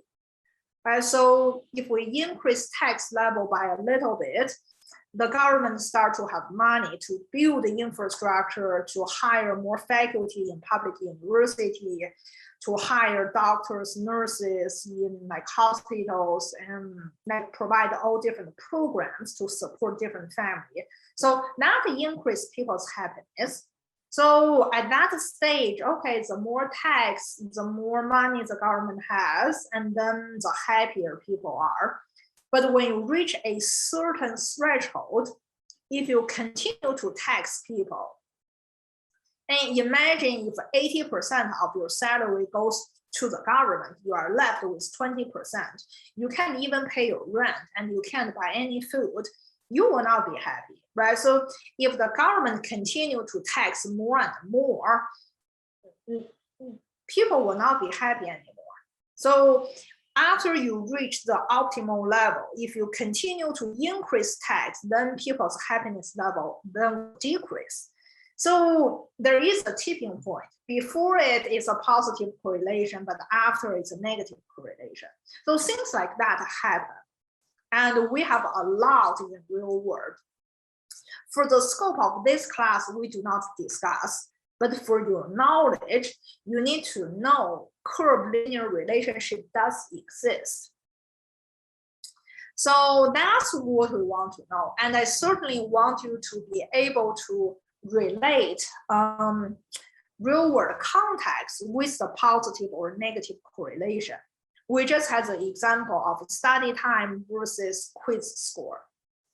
I also mentioned earlier, right, years of education versus salary level. Maybe there's a positive correlation, right? The more years of school, the more years of education you receive, possibly the higher salary you will get when you find a job. Or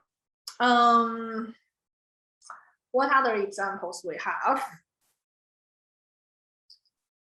Think about it.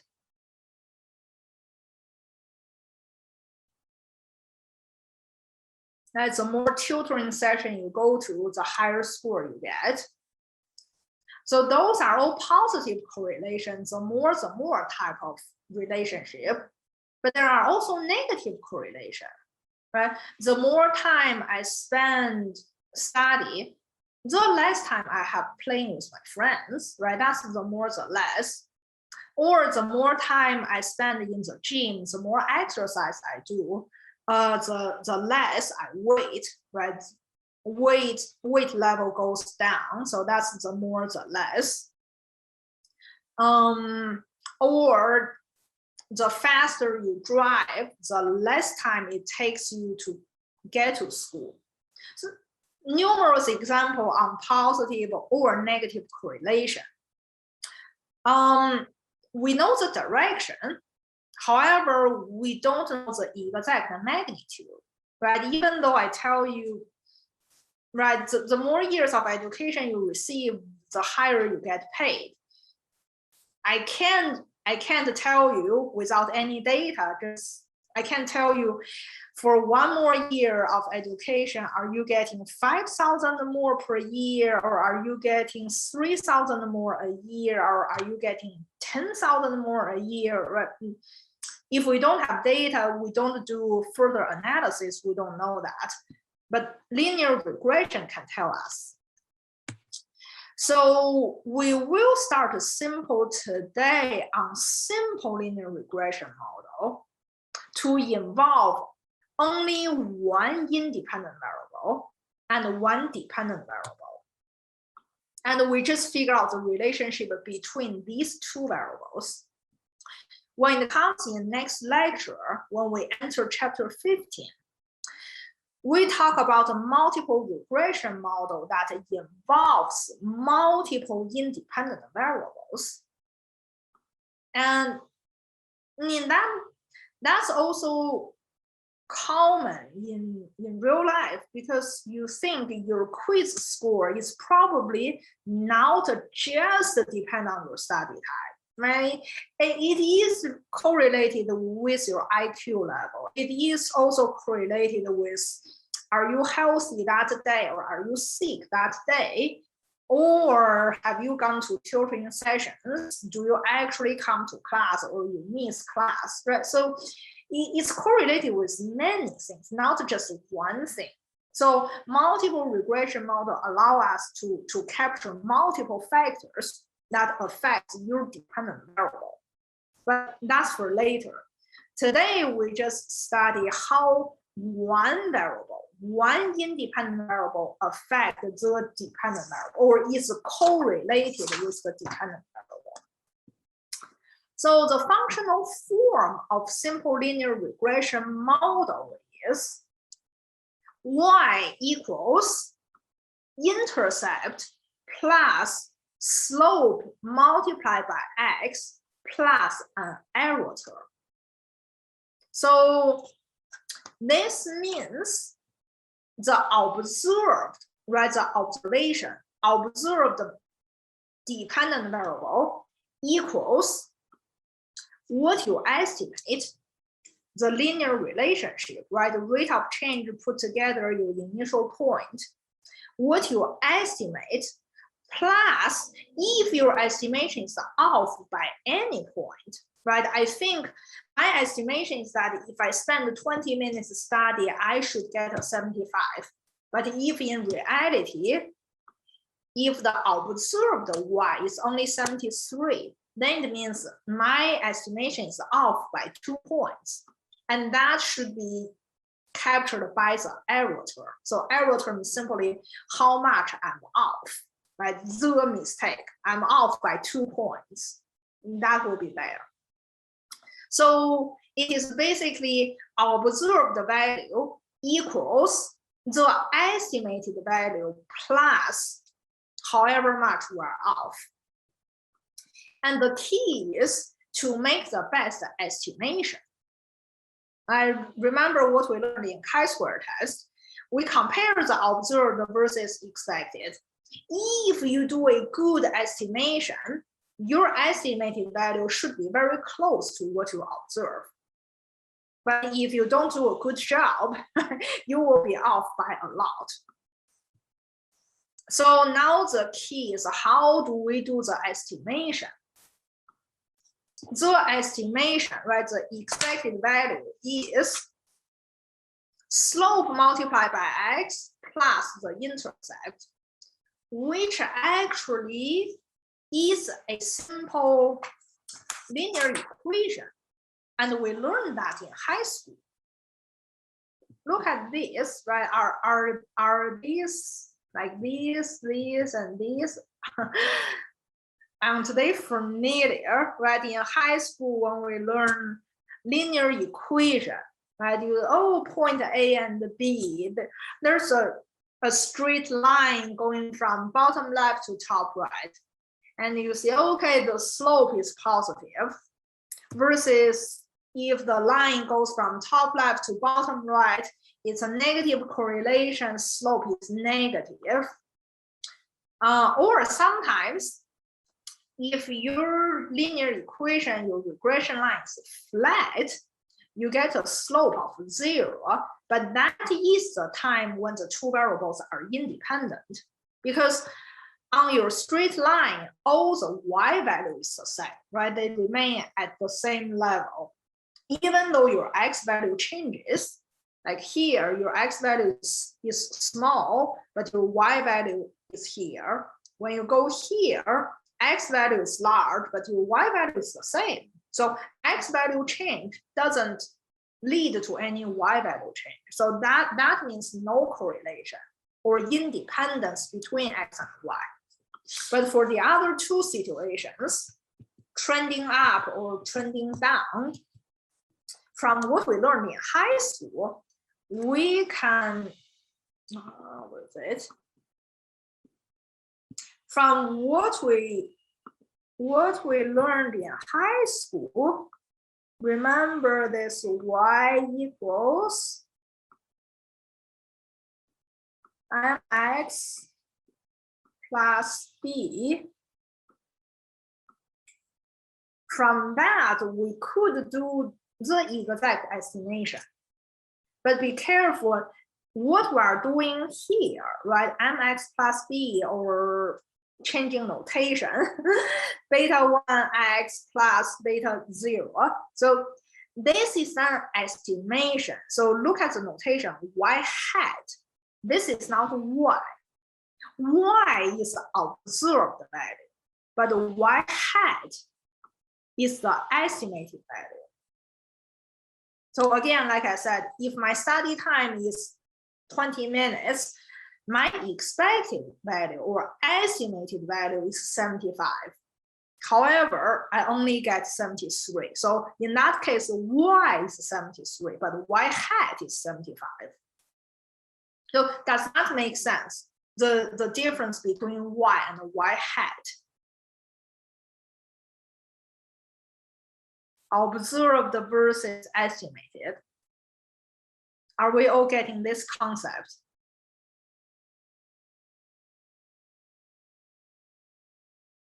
Yes? Okay, good. Yeah, so, okay, good. So that is pretty important. So here, with the knowledge of high school, now we can estimate the linear equation. And remember how we do that.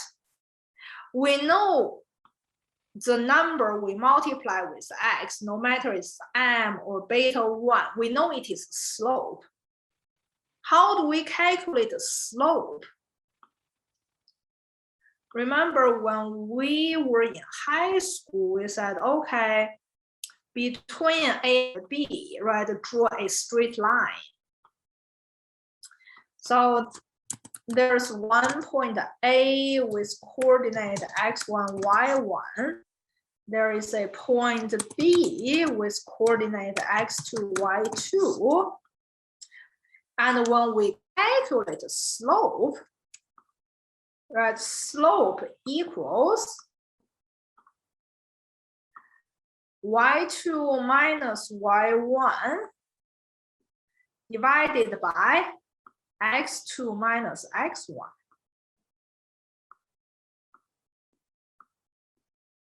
That is a slope, and it is the same logic of the formula we're having today. So the logic of this formula is the slope measures rate of change. When we say rate of change, we are measuring how fast y value changes depending on the change of x value.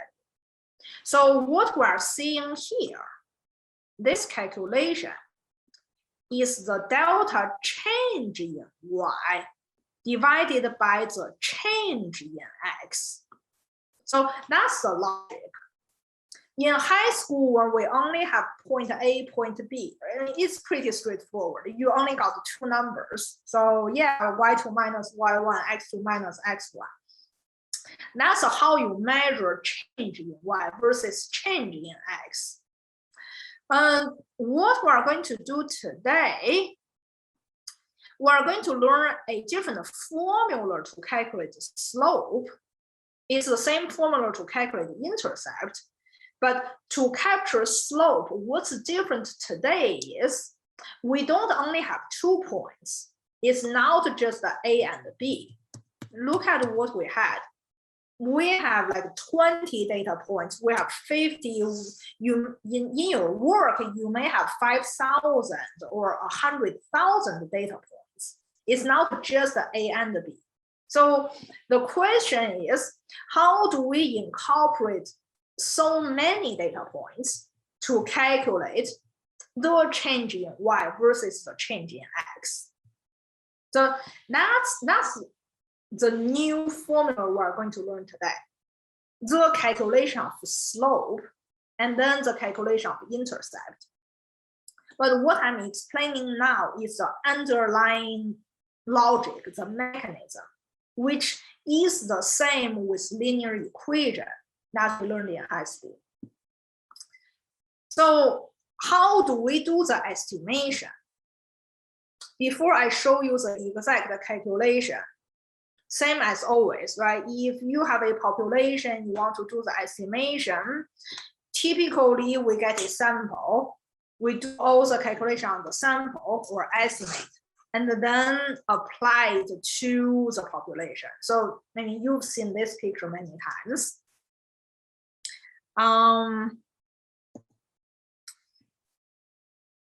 Oops, where is it? So how do we actually calculate if we see, right, the scatter plot, and I ask you to give a trend line, probably each of you will give me a trend line sort of similar, but slightly different, right?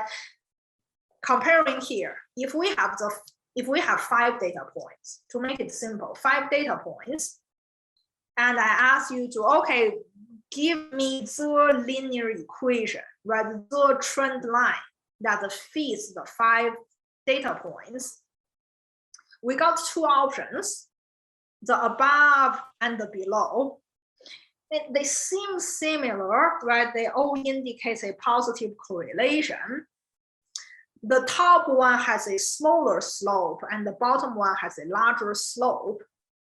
But when we actually estimate the simple linear regression model, we need to know which one, I mean, even though they look similar, but which is the better one? Which one should I use to actually estimate? In choosing between, or as we calculate, we use the technique called least square method or least square criteria. If you look at the calculation, it's pretty straightforward, right? Least meaning the smallest value, meaning we take the minimal. Least square meaning we're taking the minimum of some squared value. So what's being squared? This is what we just saw, right? Remember what's y? Y is observed value. Remember what's y hat? Y hat is the estimated value. Like what we just practiced in chi-square test, we always compare observed versus estimated, right? So take that difference and square it. And then take the sum. Well, we didn't divide by expected this time, but just square that difference and take the sum for every single observation. How it's reflected in the picture is, you see the 5 points, right? The 5 points are the real value. So they are the observed value.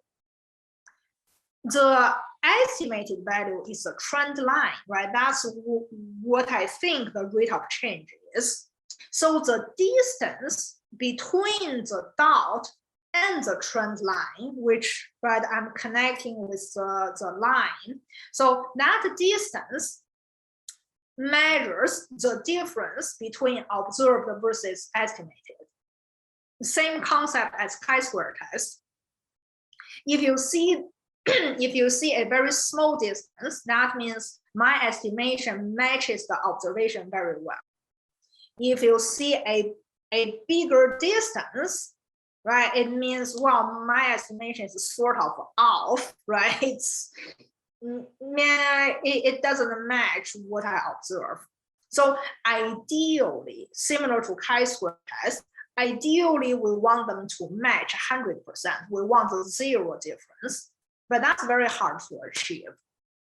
Then what we want to achieve is the smallest distance, right? The smallest difference between what we estimate versus what we observe. With minimal distance, then we can say that we have a good estimation. So that's the logic. We want the minimized sum of difference between what we observe versus what we calculate, versus what we estimate. So that's this calculation. Observed minus expected, square it, right? That's the difference. Take the sum of that difference and choose whichever estimation that gives us the minimal difference. So that's the least square criteria. And just to make it more intuitive, when you compare the top and the bottom trend line, if we do that calculation, the top line gives us a sum of squared deviation to be 100. the bottom one gives us a sum of square the difference to be 67. So obviously 67 is less than 100. So the estimation below has a smaller difference, right? Meaning the estimation is closer to the observed value. So we should choose the bottom one to be the actual estimation. We should not use the top one. So that's the logic of how we do the estimation.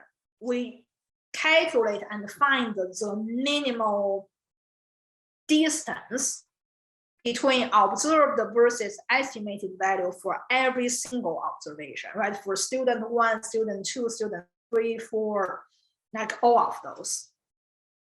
So does this make sense? Like how we do the estimation, what is the least square criteria?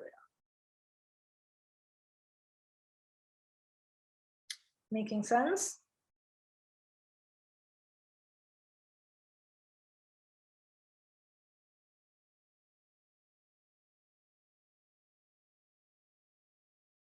I think you got it. Confused. Okay, let me think. Okay, yeah, well, the key here is we need to be able to understand the observed value versus the estimated value. We can only do estimation. And the only way you can tell it's a good estimation is that your estimation is close to the reality. So that's why we want the difference between observed value and the estimated value. We want that difference to be small. We want it to be as small as 0, but even if not 0, it should be a minimal value. So that's the logic. This is the formula.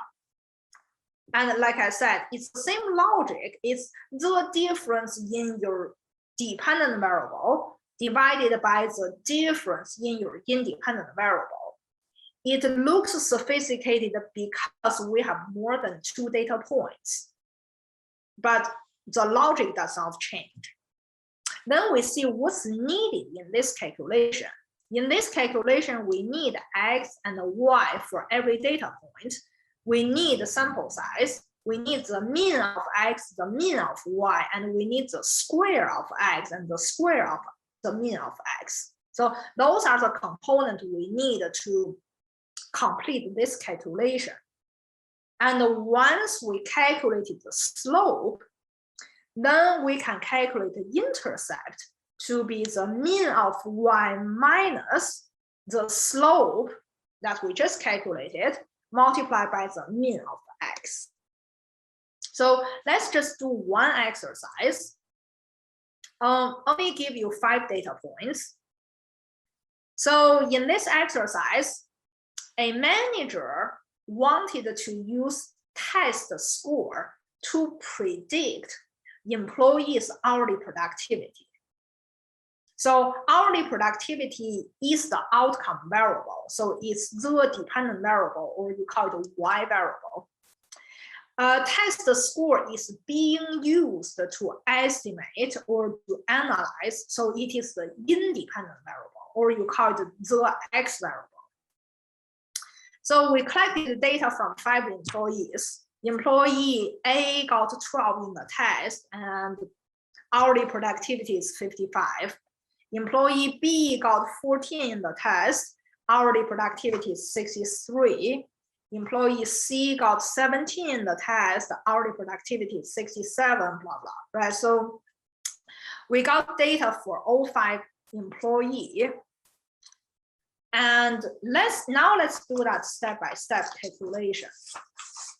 We could do it manually, just set it up in different columns, or easier for me to show you, let's set up in Excel.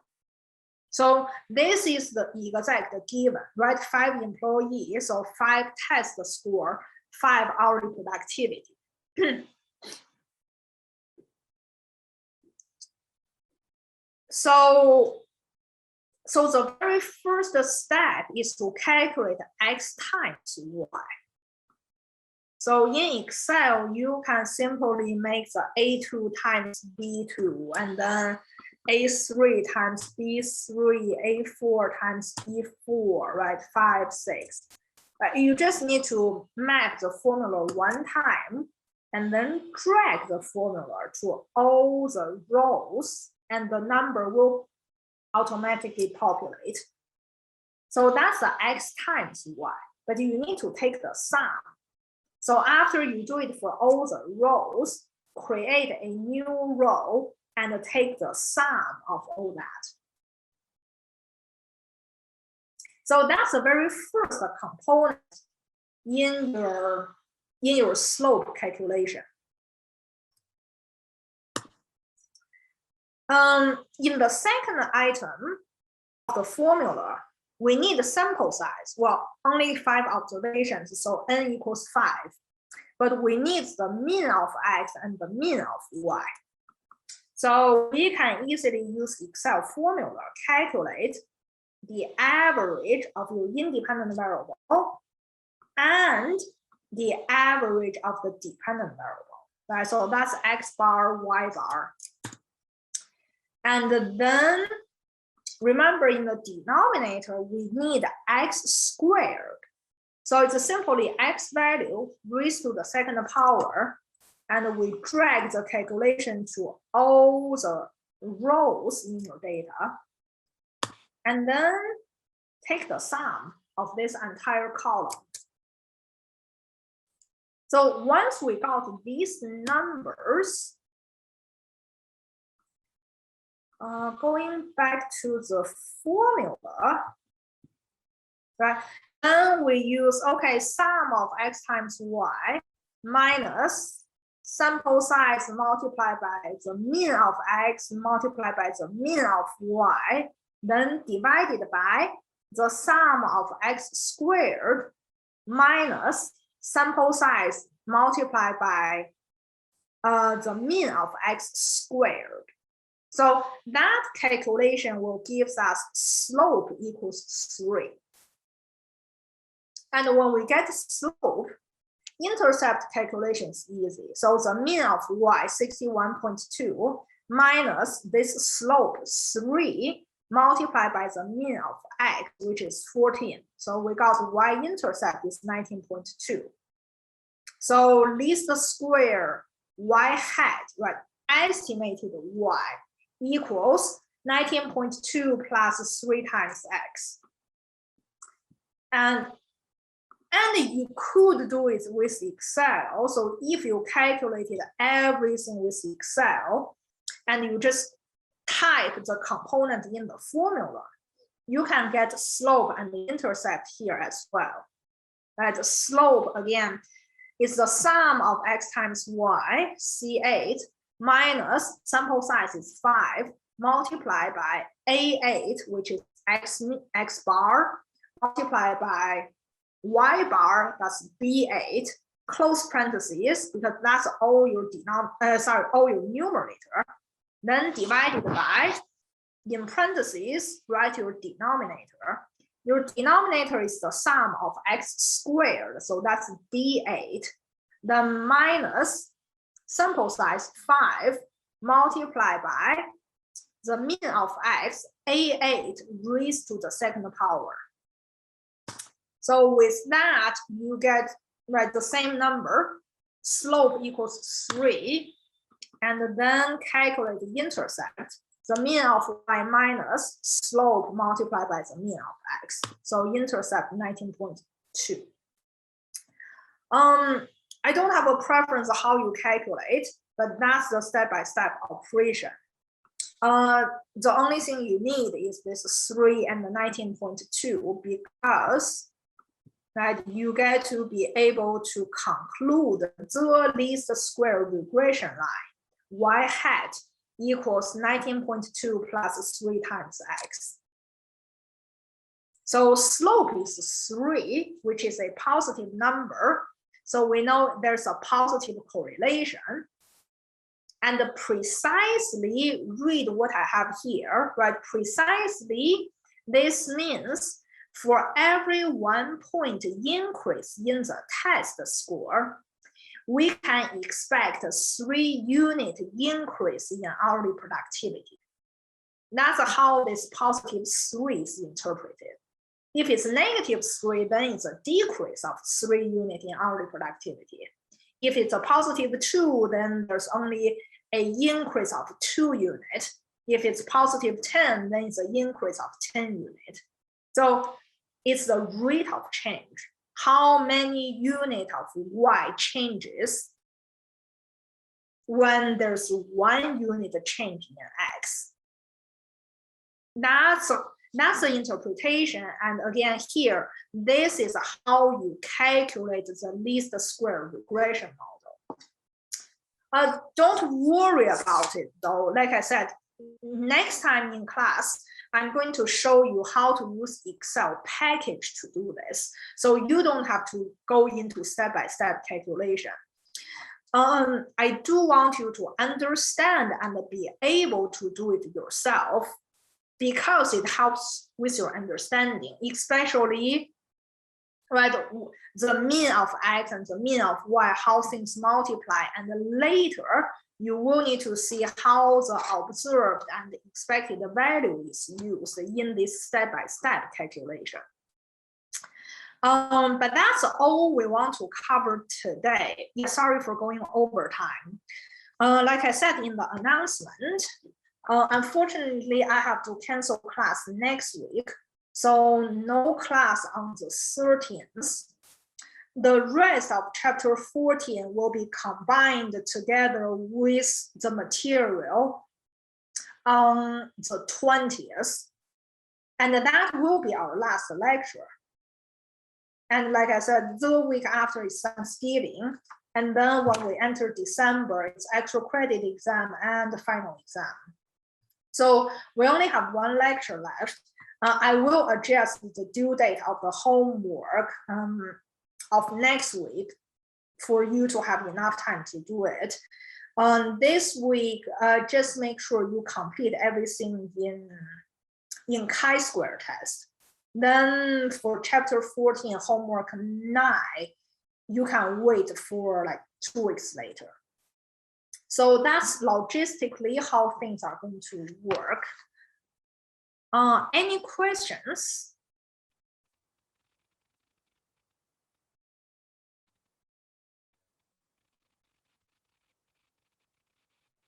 No question?